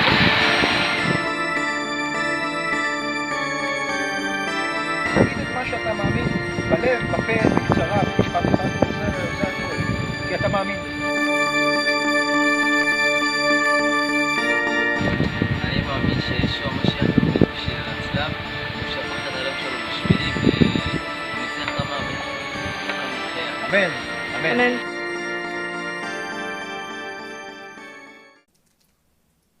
Showing Messianic Judaism, Christianity, it's all the same garbage. It's all the same thing. There is no such thing as Messianic Judaism. It's Christianity with a mask. This is happening in Israel. There's an organization called One for Israel. Yimach Shemam V'Zichram. They call themselves One for Israel. Many of the people that like my page, many of my own fans like their page because they're not smart enough to realize these are missionaries. Because they call themselves One for Israel. They have millions and millions of fans, budgets of tens of millions of dollars. There's no end to the money. Why? Because it's a couple of Israeli guys, Moti ve'Eitan, Shem Reshaim Yirkav, both of them, and some other guy, I forget his name, Zev, Dror, something like that. some guy that got education in America, smart guy, Rasha Merusha, they said in a fundraiser in America recently, Eitan says in a lecture in English in Tennessee, they're not even trying to convert the adults. They don't care. If adult Israelis come to them to convert, no problem. Baruch haba. Their main target for their advertising is kids. Main target. Because why? Because we can't get to the parents without going to the shul, to the community, to all these different places. But the kids, we don't have to go anywhere. Why? We go right to their phones. We go right to their phones, we got to the kid's heart. He says, I'm with the kid inside his own yeshiva. Why? He has a phone. He has me with him also. Let's start with some good news. I think that we were able to find the missing key, the lost key. And it's actually pretty simple. It's Jewish and Arab Israelis explaining the gospel to other Jewish and Arab Israelis in the Hebrew and Arabic language. It's not something that comes from outside, foreign, different. It's something that we do with our own people, and we do it by bypassing the gatekeepers. We bypass the Orthodox rabbis. We no longer need their permission or approval. We go straight into their own children's phones now and computers. But here is something very important for you to understand. We do not share the blonde, blue eyes, Gentile Jesus who is dead on a Roman Catholic cross for 2,000 years now. We share the Jewish Israeli Messiah, Yeshua, who's not dead, he's alive and he's changing people's lives. They're converting kids from yeshivot. They're converting kids from secular houses. They're converting kids from all walks of life. And they're getting hundreds of millions of dollars from America now, because they're the only ones that have pretty much open permission to do it because they're citizens of Israel. If an American Christian organization wanted to start open up shop in Israel, they would have a hard time doing it. They do it anyway because they have a lot of money, but they can't do it legally in open sight and so on. These guys do it in open daylight. Every one of their videos gets 10, 20, 30 million views. Their budget, if you take their budget for 1 year, you combine all the kiruv organizations for Torah, and we won't match. They're converting people by the dozens every week. People think that I'm crazy, and they think I make up stuff, but you see it happening. Now, Rabotai, why is this happening? This is a picture of the missionary in Israel, in Ashkelon. Right before he dips about a dozen kids, or what looks like to be about a dozen young 11, 12, 13-year-old kids, in the ocean to convert to Christianity. You know what he looks like? A regular person. That's what he looks like. He looks like a regular person. If you look at him before he starts talking his nonsense, you can't tell the difference. Why? He's an Israeli guy. He's an Israeli guy. There's nothing abnormal until he starts talking. Then he starts talking about all types of nonsense and so on. Now you know what also looks normal? This. This looks normal. You know what this is? This is a printout of the About Us page of the IFCJ. IFCJ is an organization. It's so-called a Jewish organization. A Jewish organization. Their founder died recently. Seemed like a nice guy, but apparently he was walking in the wrong direction. His name was Rabbi Yechiel Eckstein. And his organization is IFCJ, is the acronym for International Fellowship of Christians and Jews.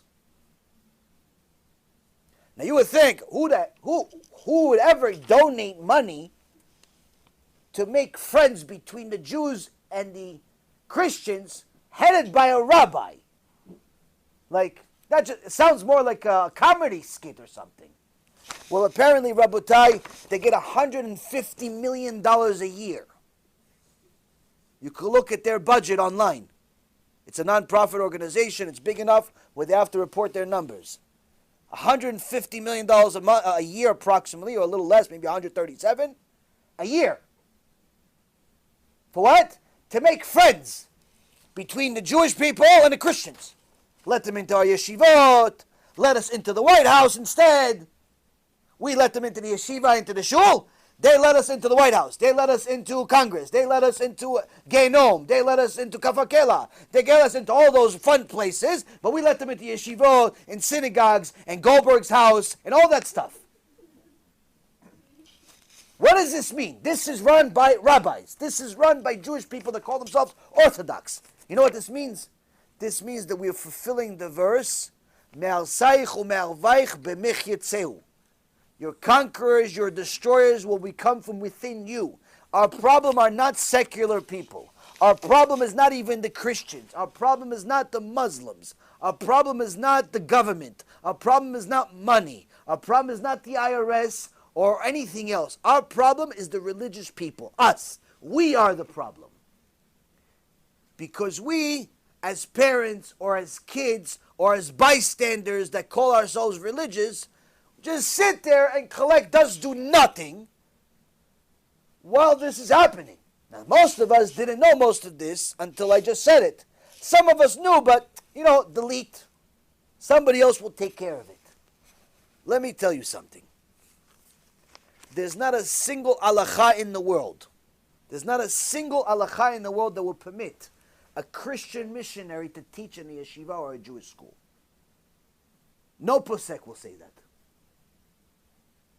So you have to ask a question. You go to your local yeshiva and you look at the roster and you see if they have Christians on staff. If they're Christians and they're religious Christians, there have to be missionaries. Why? It's part of the religion. Part of the religion of Christianity is to be a missionary. If you're not a missionary, you're not a religious Christian. You're like a Mechalel Shabbat. Le'avdil. So now, Mr. Rabbi, we're giving you the kaf zchut that you didn't know that if you're a Christian, you have to be a missionary. We're giving you the kaf zchut that if you're an atheist, you are always a missionary. All atheists are missionaries. We're giving you the kaf zchut that you didn't know that Mustafa and Fatima are going to end up recruiting people to Islam. Question is now that you see there are horrible results, there are many Davids that are suddenly becoming Muhammads. There are many Davids that are suddenly becoming Yoshke. It's happening with large numbers. How do you justify allowing non-Jewish people to teach in your yeshiva? How do you justify allowing secular Jews with false ideologies to teach in your Jewish school? How do you justify allowing non-Jewish children to attend your school when you know that the most influential people to a child are his friends? If you let David and the other David, the secular David and the religious David, play together, eventually both become secular. Why? That's how it works. If your school, if your kid's school is not prejudice, take your kid out of the school.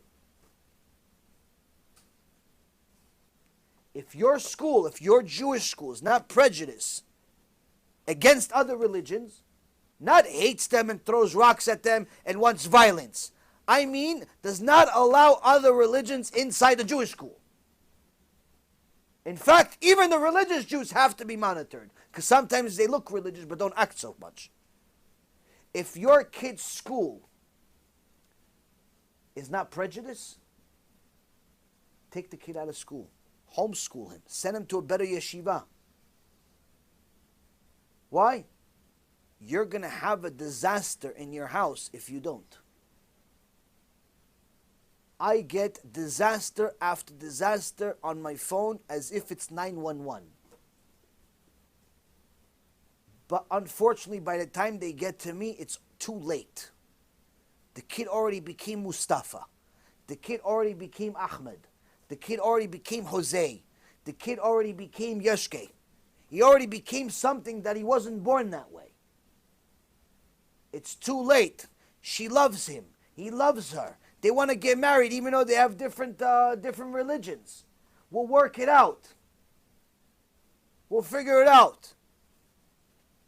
If your yeshiva, your Jewish school, your Masorti school, your Datiloni school, your whatever school, you want Judaism to be attached to that school, you have to be prejudiced.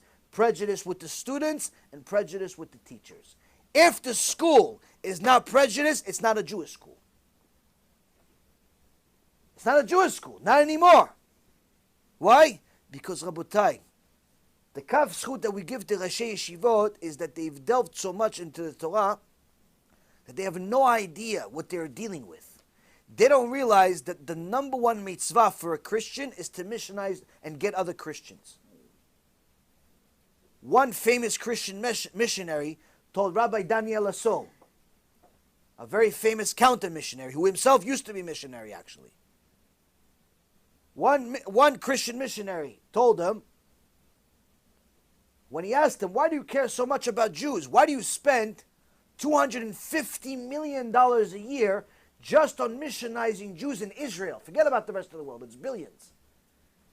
$250 million a year on a tiny little country that's smaller than New Jersey. Why? The Christian missionary told him, because what do you mean why? 1,000 non-Jews are not worth one Jew to us. 1,000 non-Jews are not worth one Jew to us, the missionary tells him. All they want is Jews. That's their mitzvah. That's their mitzvah. That's their biggest mission in life. Meaning, Rabotai Karim, if you hire a Christian, that's a religious Christian, he has to be a missionary. She has to be a missionary. She may not be openly a missionary. She may even disguise herself. Like what they're doing today, they're pretending sometimes to be Hasidim. Like they were caught in New York and in Chicago recently. A couple was caught pretending to be Hasidim. Kisui Rosh, Peyez, and everything. But they're Christian missionaries. They get people to befriend them and they start telling about Yoshke. So they do all types of strategies just to focus on Jews. If you're going to hire Christians, you have to know you're violating the Torah. Why? A Christian, by definition, is a mean. He's a mean. You're not allowed to learn from him. You're not even allowed to be within 6 feet of him. According to Halacha, Mr. Rosh Yeshiva, you may have not known this, Mr. or Mrs. Principal of Jewish school, you may not have known this. Now you do. Now you do. Halachically, not a single posek in the world is going to allow you to hire a missionary to teach the kids. Now what about the Muslims? Go look into the Muslim world. They're not necessarily all throwing rocks. Some of them are actually smart people. And what do those smart people say is the number one mission of a Muslim? Dawah. Dawah is the number one mission of a Muslim. What's dawah? Dawah le'avdil is kiruf to Muslim. Dawah is to make people Muslims. That's why if you go in New York, you have all these carts, these food carts. 9 out of 10 of them are run by Muslims. And 100% of them have a sticker on it. Says Dawah on it. And they give people the sticker, Dawah. Most people don't know what it is. Oh, wow, it's so cool. Arabic handwriting. Oh, that's great. Wow, it's so amazing. It's so authentic. Yeah, he's turning into a Muslim, little by little. قول يا الله يا الله ليش it's written here لا إله إلا why it's become like Muslims cards all over because we believe Allah is God and Muhammad Sallallahu is our prophet. Even though we try to explain to all the Christian people they become to give free meditation to them, maybe they become Muslim. That's the reason for Muslim become. Tell me, once a Christian came and asked what is it and you explained it, did he like the idea? I said to them, become Muslim, they go to Jannah, you know. Jannah, oh. Wow, this is a good present. See like here? What does this mean? It says, this is the phrase, the logo of Islam, the motto. La ilaha illallah, there is no God except Allah, and Muhammad is his messenger. Which means it's not only food, it's dawah. Name is Dawa, not אבל זה לא רק דעווה. בשיחת טלפון עם מי שהיה מעורב בחקירת רשת חלל בברוקלין, מסתבר שחלק מכספי הפדיון של עגלות החלל מוצא את דרכו גם לארגוני טרור. The Manhattan District Attorney's Office, together with the NYPD, had launched an investigation against owners of halal cards companies due to evidence of flow of funds earned in New York City and sent back to several countries known to host terrorist organizations: Lebanon for the Hezbollah, Yemen for Al-Qaeda, and Egypt for the Muslim Brotherhood. Most people don't know America's fastest growing religion is Islam. Fastest growing religion in America is Islam. Millions of people are converting to Islam right now in America. Number one job of Muslims? Convert. But how are they going to get to the Jews? Jews are smart until it comes to money. What do? Let's send them to the yeshivot. Why? Because technically the yeshiva is a better school than public school.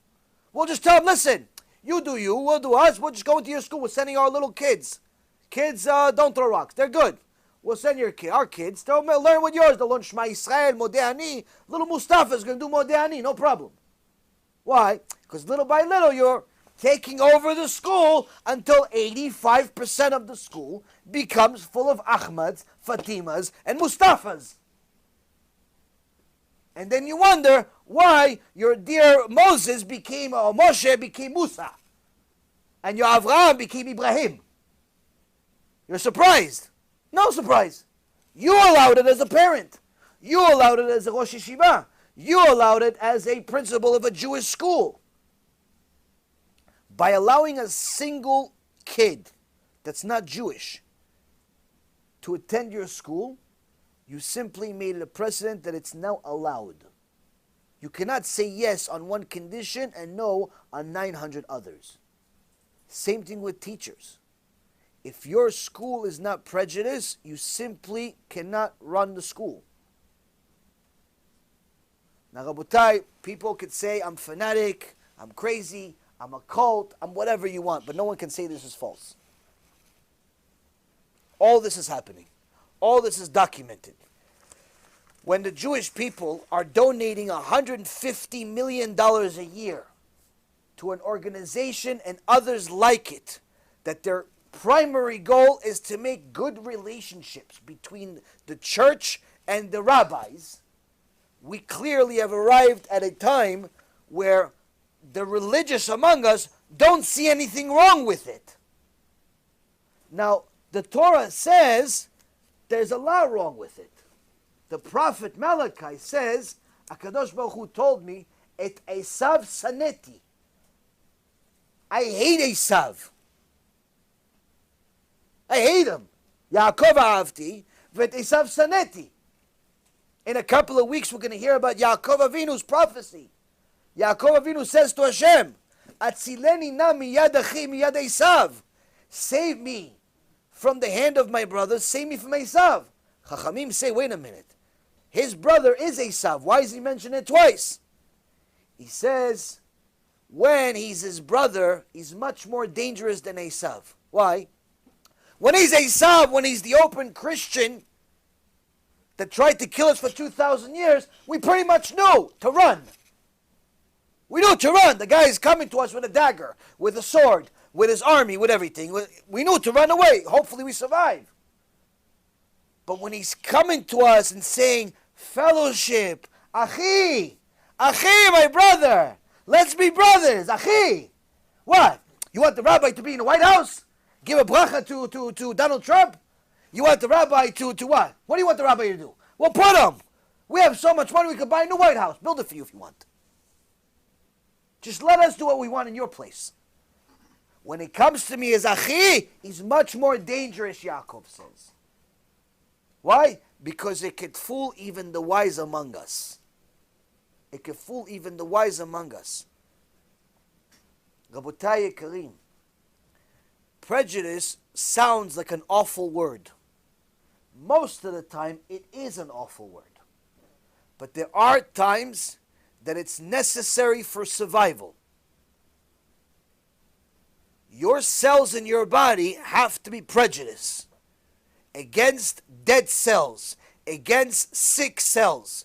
If they welcomed every cell to kumbaya with them, guess what? You die in a week. You have to have prejudice among the cells. As a people, we have to be prejudiced. Because if we're not prejudiced, we're simply going to be swallowed up by Esav and Ishmael as if we never existed, chas v'shalom. I'll give you a last example. The Torah tells us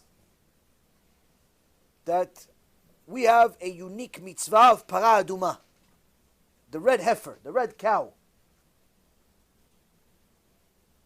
And the red cow, in history, we've only had 9. All of history. You go now to the zoo, or you go to the farm, or you go down the highway on the way to the supermarket over here. You're going to see a few different places that have cows. You may find some cows that have some reddish color, some black, some white, some this, some that, but you're never going to find a pure red cow without 2 hairs that are black. All the red cows you're going to see are always going to have a little bit of white, a little bit of black, a little bit of black, all types of other colors. It's not going to be perfect red. In history, there's only been 9 perfect ones that have been used in the Beit HaMikdash.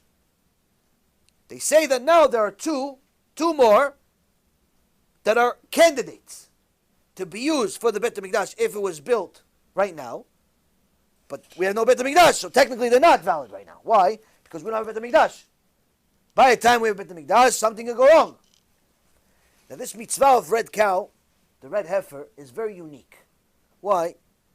Aside from the fact that this cow is never allowed to do what the rest of the cows do, which is to carry weight, to do work. It's not allowed to do any work. This cow is already on retirement the day it's born. It has one job, to be used for the Beit HaMikdash. They slaughter it, they take the ashes, after they burn it, put it with some incense and then some leaves, special things from the Beit HaMikdash, and that's how they purify the people. That's the only use for this red cow in the entire world. That's why there's only been 9. We needed it only 9 times. Now we don't need it, we don't have Beit HaMikdash. When we have the next Beit HaMikdash, we surely will have another cow, another red cow. But it says, they always were looking for more red cows, just in case. They're so rare. It's like a priceless possession. So what if they found a cow? You know, cow is big. Couple, maybe a ton, 2 tons. This thing is gigantic. It's like a car. Now, this cow has a lot of hair. 2,523,000,012. Anyone test the source? Go count it. Now this cow has all this hair, and out of the 2.5 billion, if it has 2, they're all red, but 2 of them are black. 2 of them are black. It's not a red cow anymore. It's your next steak, next hamburger, kosher. It's not a red cow anymore. 2 hairs.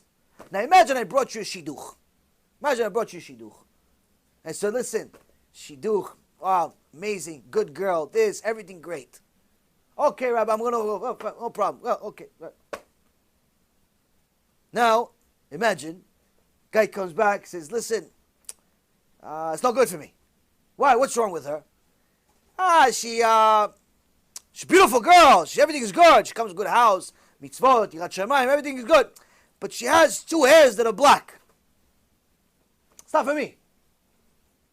It's not for me. You know what's going to happen to you? They're going to read about you in the newspaper the next day. What do you mean it's 2 hairs are black? What's the big deal? Imagine somebody comes to you. You have a daughter. And says, listen, thanks, but I'm not interested in your daughter. Why? What's wrong with my daughter? She's beautiful. She's smart. We have a little bit of money. We're religious. What's the problem with her? No, your daughter's beautiful. Everything is good.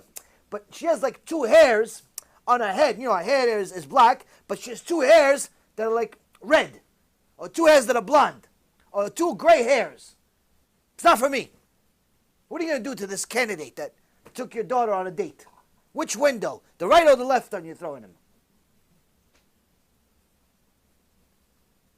So how come the Torah says, if this cow, this beautiful cow, has two hairs that are black, it's no good. It's a shish kebab now. It's a hamburger now.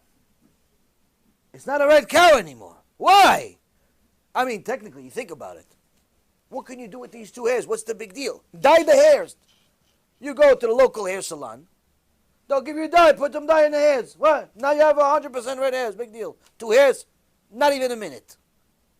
What do you want to put some tinfoil on it? Okay, I'll take you a half hour. Do a tinfoil on each hair to make sure it's badats.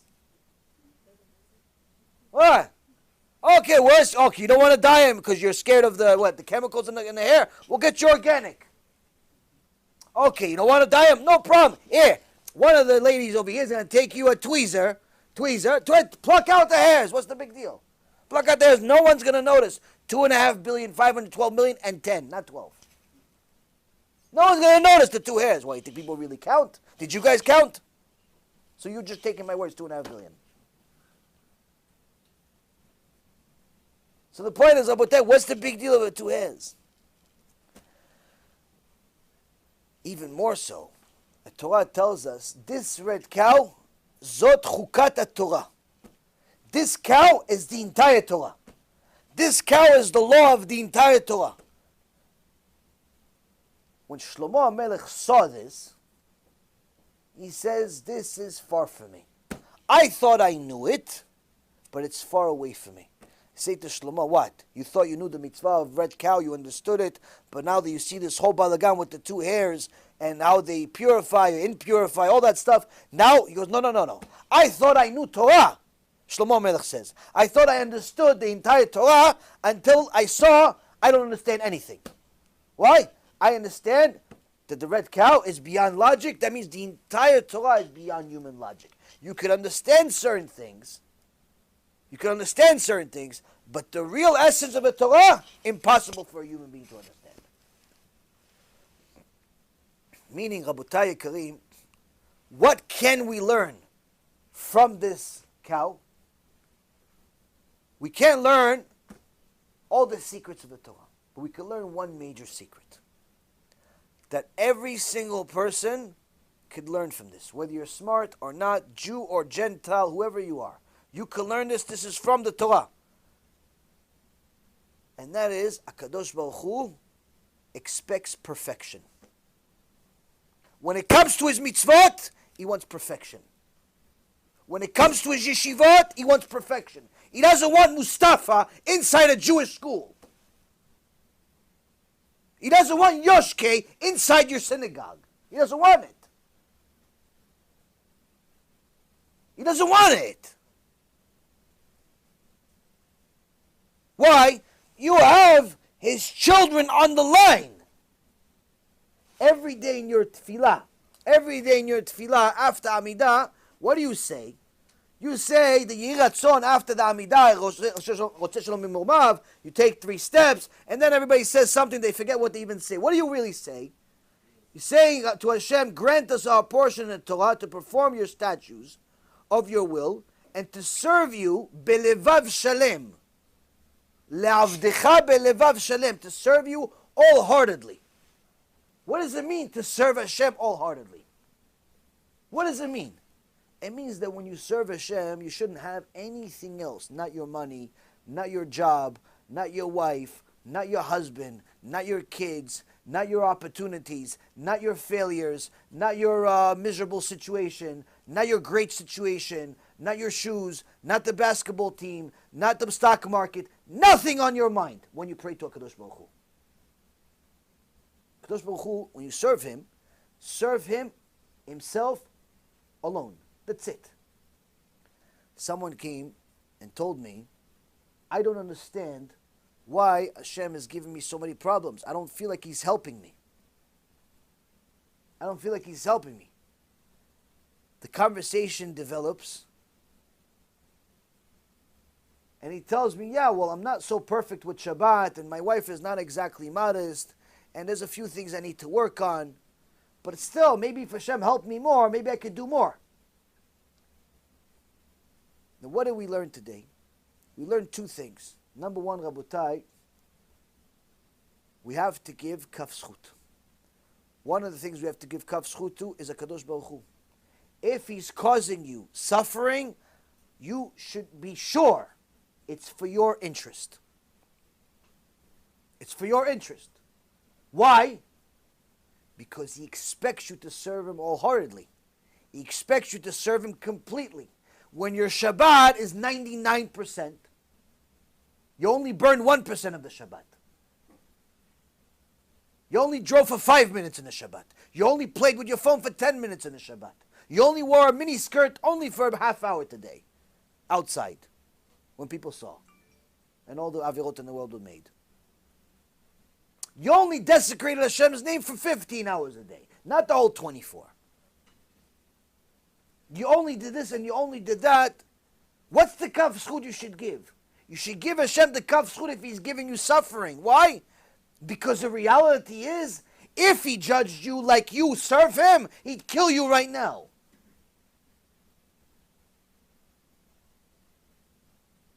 And take you to a place you'd regret the day you were born.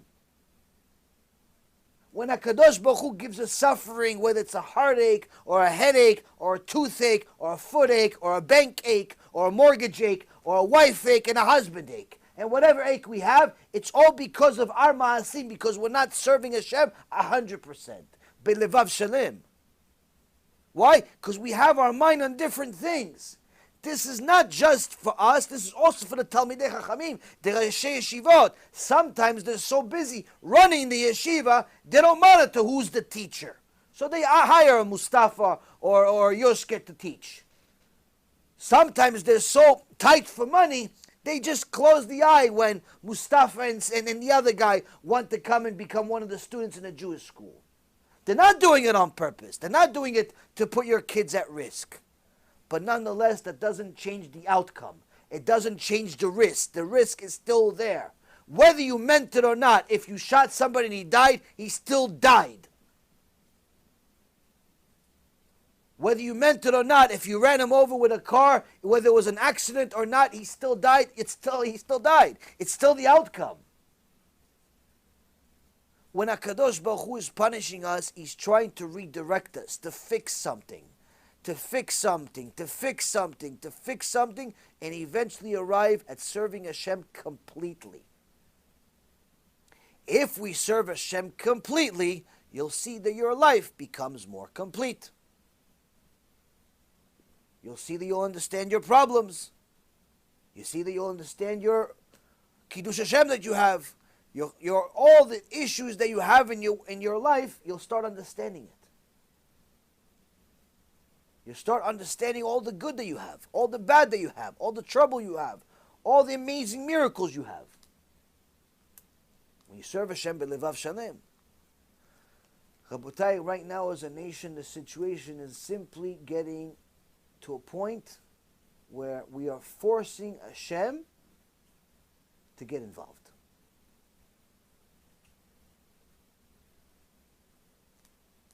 I'm afraid that most people don't know what that means. So I'll elaborate for you in one line. Anybody here ever heard of the Holocaust? You heard of it, right? Times the Holocaust by 10.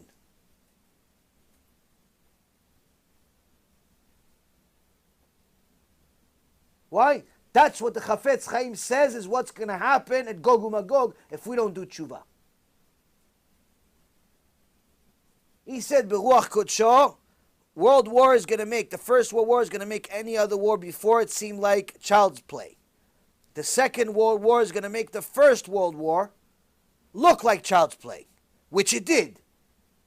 Even though there was a massive amount of people that died in the First World War, it was no comparison to World War II. That's why when I say Holocaust, everyone knows it's World War II, not World War I.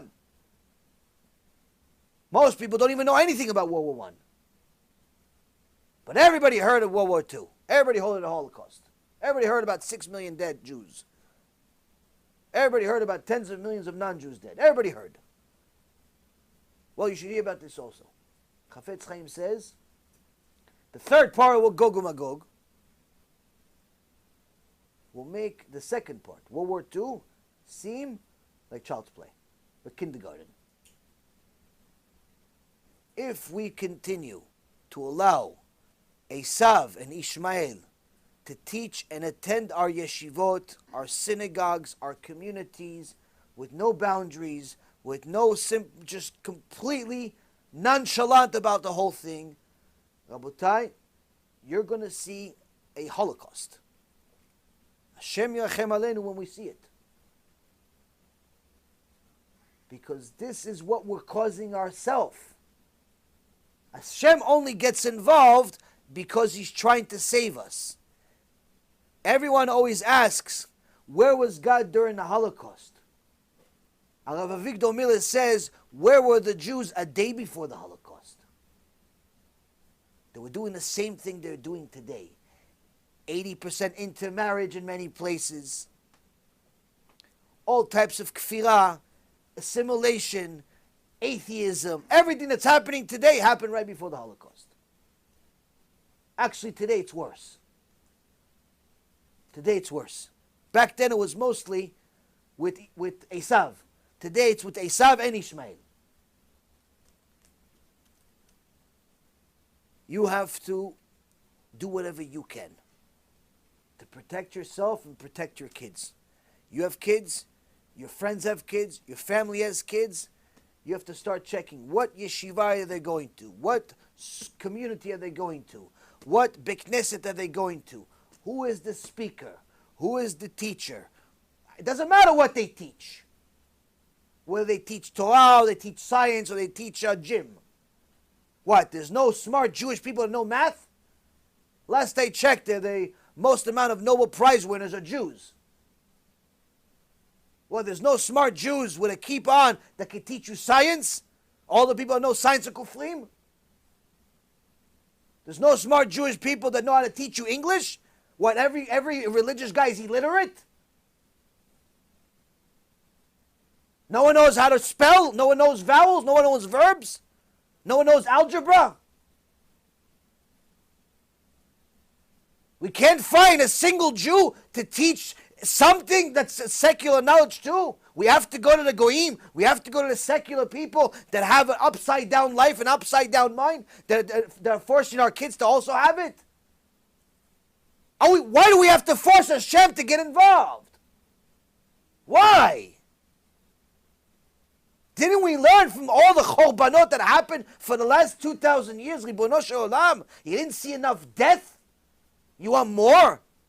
We have to kill ourselves? What the Christians didn't succeed in 2,000 years, they're succeeding in the last 20 by our own hands and our own money.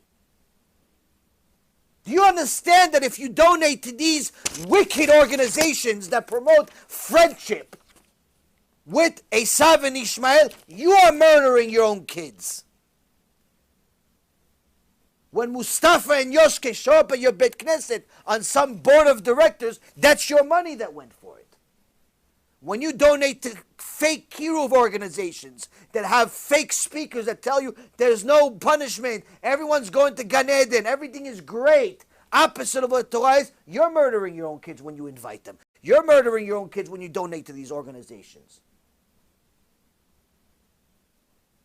Don't blame Hashem. Hashem's innocent.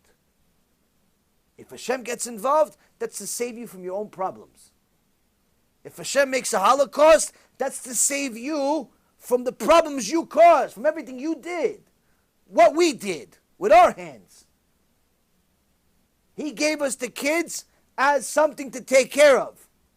We ruined it. We sent them to fake religious schools. The only religious thing about it is the sign on the wall. The teacher believes that we came from a monkey, while the other teacher tells him, go hang out with my son, my grandson. He'll make you a good husband, at least for the week. You guys think I'm joking? There's a teacher here in Florida that says this. Tells the young girls, go, maybe you should call my grandson. Maybe you should call my grandson. I'll make a good husband. You make good wife material. 14-year-old girls. 14-year-old girls are being told that they should hang out with a boy because she'll make a good wife. She's 14. If we were in the days of Yaakov Avinu, it's perfectly fine, allowed. We're not. She's the head of a school here. You think she's the only one? There's countless of these Reshaim everywhere. Collecting $100,000, $200,000, $300,000 a year. People are collecting millions of dollars and people are giving it to them. What does that make? Who's worse? The killer or the one that funds him?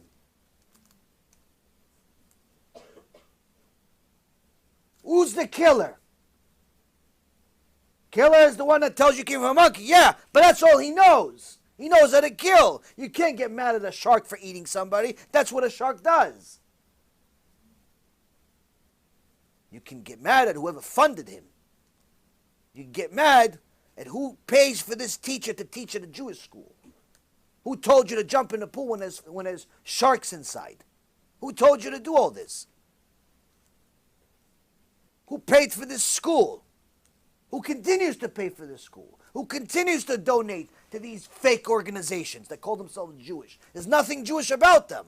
Look at the halakha. Look at what it says in the Torah when it comes to dealing with goyim. Who says you're even allowed to do something with them? No one says you should become enemies with them, start going against them, but who says they're allowed to teach in a Jewish school? Who said? This, Rabotai, is our fault. Including people that don't even have kids. What? You're part of the system. You're part of the system. Either you send your kid there, or you're not speaking out enough against it. Well, if you tell me, well, I just found out about this now. Okay, you're still at fault. Why? You should have done kiruv and brought 10 people to this shiur, and they would have heard it. Anybody here bring 10 people? No. Except maybe a couple in the back. Nobody else brought 10 people. Keep the knowledge for yourself. Ah, they didn't want to come. Well, if their life was on the line, would you force them? Well, that's what it is. Their life's on the line. They go to the Beit Knesset, they don't know it's half Beit Knesset, half church. They go to yeshiva, it's half yeshiva, half misgad, it's a mosque. Or 85% mosque. No. Rabotai Karim, we're forcing a Kadosh Baruch Hu's hand. I don't know what else to do. So I'm going to you. I'm asking you. What else can we possibly do? Speaking, even if I don't want to speak, which is pretty much 100% of the time now. I haven't wanted to do a speech or a shiur, and I don't know how long. It's been months since I've actually wanted to do a shiur. Tell you the truth. Every single time I have a shiur, I say I'm going to cancel it. Every day. Ask my wife, ask a few people out of my house, ask them. I haven't wanted to do a shiur in months. Months. I ask myself, for what? But then you see, oh, this tzaddik did tshuva, that tzaddikah did tshuva, this one is going to do tshuva, this one is listening and motivated. Okay, so for them, Be'ezrat Hashem. Be'ezrat Hashem. The amount of headaches that you have to deal with for it, okay, Be'ezrat Hashem, we try. And again, you push yourself, push yourself. But how much? How much can we possibly do? Okay, so this shiur is going to reach 1,000 people, or 5,000 people, or 10,000 people. It's not even a fraction of what we need to do. It's not even a fraction. The reality is, Rabotai Karim, if you do not each start getting involved, whether it's with money, skills, effort, both, something for heaven's sake. The ones that are watching it online, the ones that attend, the ones that like it but haven't watched, the ones that like it and do watch, the ones that hate it but like Am Yisrael. The point is, if people do not start getting involved, we're simply forcing a Kadosh Baruch Hu to do it. If Am Yisrael does not get each other to do tshuva, and run away from Esav and run away from Ishmael, Hashem is going to force us to deal with it. I promise you, you're not going to want to be there. If Rabbi Eliezer Gadol said he wants the Mashiach to come, but he doesn't want to be alive when he comes, that's because he knows what's going to happen. He knows what's going to happen when he comes. It's not going to be a pretty sight. All of these people that can't wait for Mashiach are dreaming, hallucinating. They're probably taking ecstasy and acid at the same time if they think it's going to be fun to see Mashiach. That's why I stopped making shurim about Mashiach. People have no concept of what it means. Oh yeah, Mashiach is going to solve all my problems. What do you think, he's Social Security? What do you think, he's welfare? He's going to solve your financial problems? He's the Fed? He's going to give you a debt relief?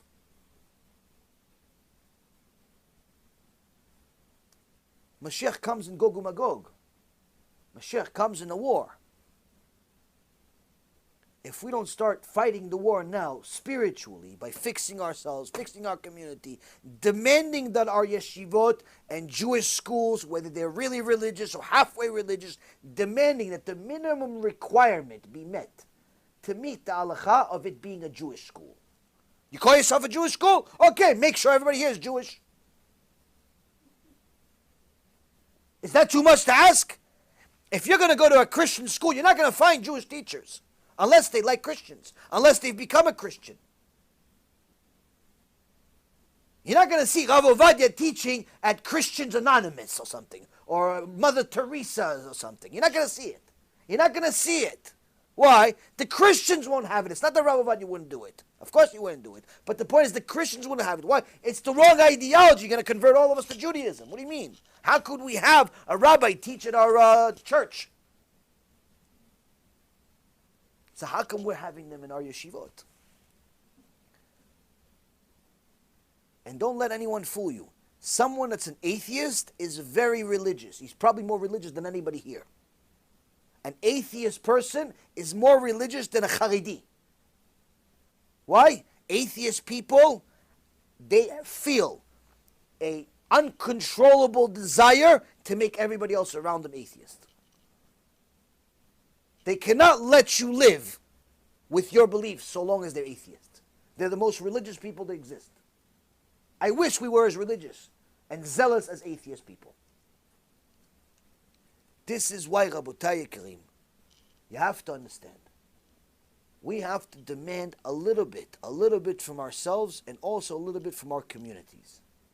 You have a yeshiva, you have a Jewish school, a modern Orthodox school, a half-Orthodox school, whatever it is. It has Jewish in its name. Minimum requirement. Everybody has to be Jewish. If it's a real religious school, Jewish and religious. Both students and teachers. Both members and the staff. Everybody has to be Jewish. Why? They're eating us alive. They're eating us alive. They're converting thousands every week. Thousands every week. What do you want it to be? Just us? That's it? Here, a couple of Batei Knesset. Okay, here, Mashiach. There's 18 of us. Let's go. What do you want? What do you want, Mashiach? Mashiach has to save somebody. We continue. Not going to have anybody.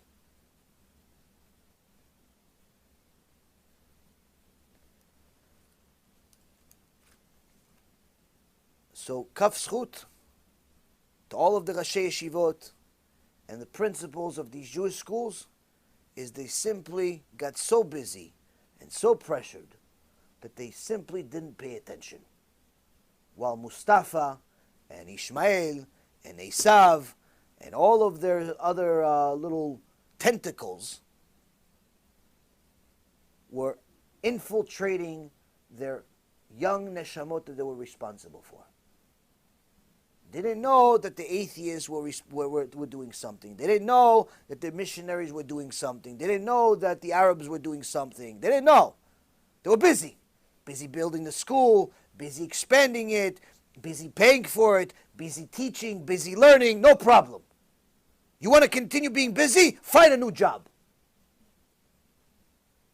You want to run a place that's responsible for Jewish neshamot? Run it like it.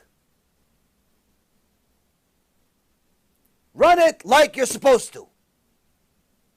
And if they're not willing to change tomorrow, you take your kids out until they do. Why? So long as they have these people running the yeshivot, your kid is in pikuach nefesh. Him learning from a Christian missionary, him learning from Mustafa, him learning from somebody, even if he's a nice guy. She's a nice woman. It's pikuach nefesh. How? The story fresh off the press from last night. Motzei Shabbat. Rabbi, teacher in Jewish school became Fatima. Jewish teacher became Fatima. Why? She was a tutor. She was a tutor to one of the Arab kids in the yeshiva, or the Jewish school, whatever you call it. And she liked them so much, she wanted to become like Mustafa. This is happening daily, weekly.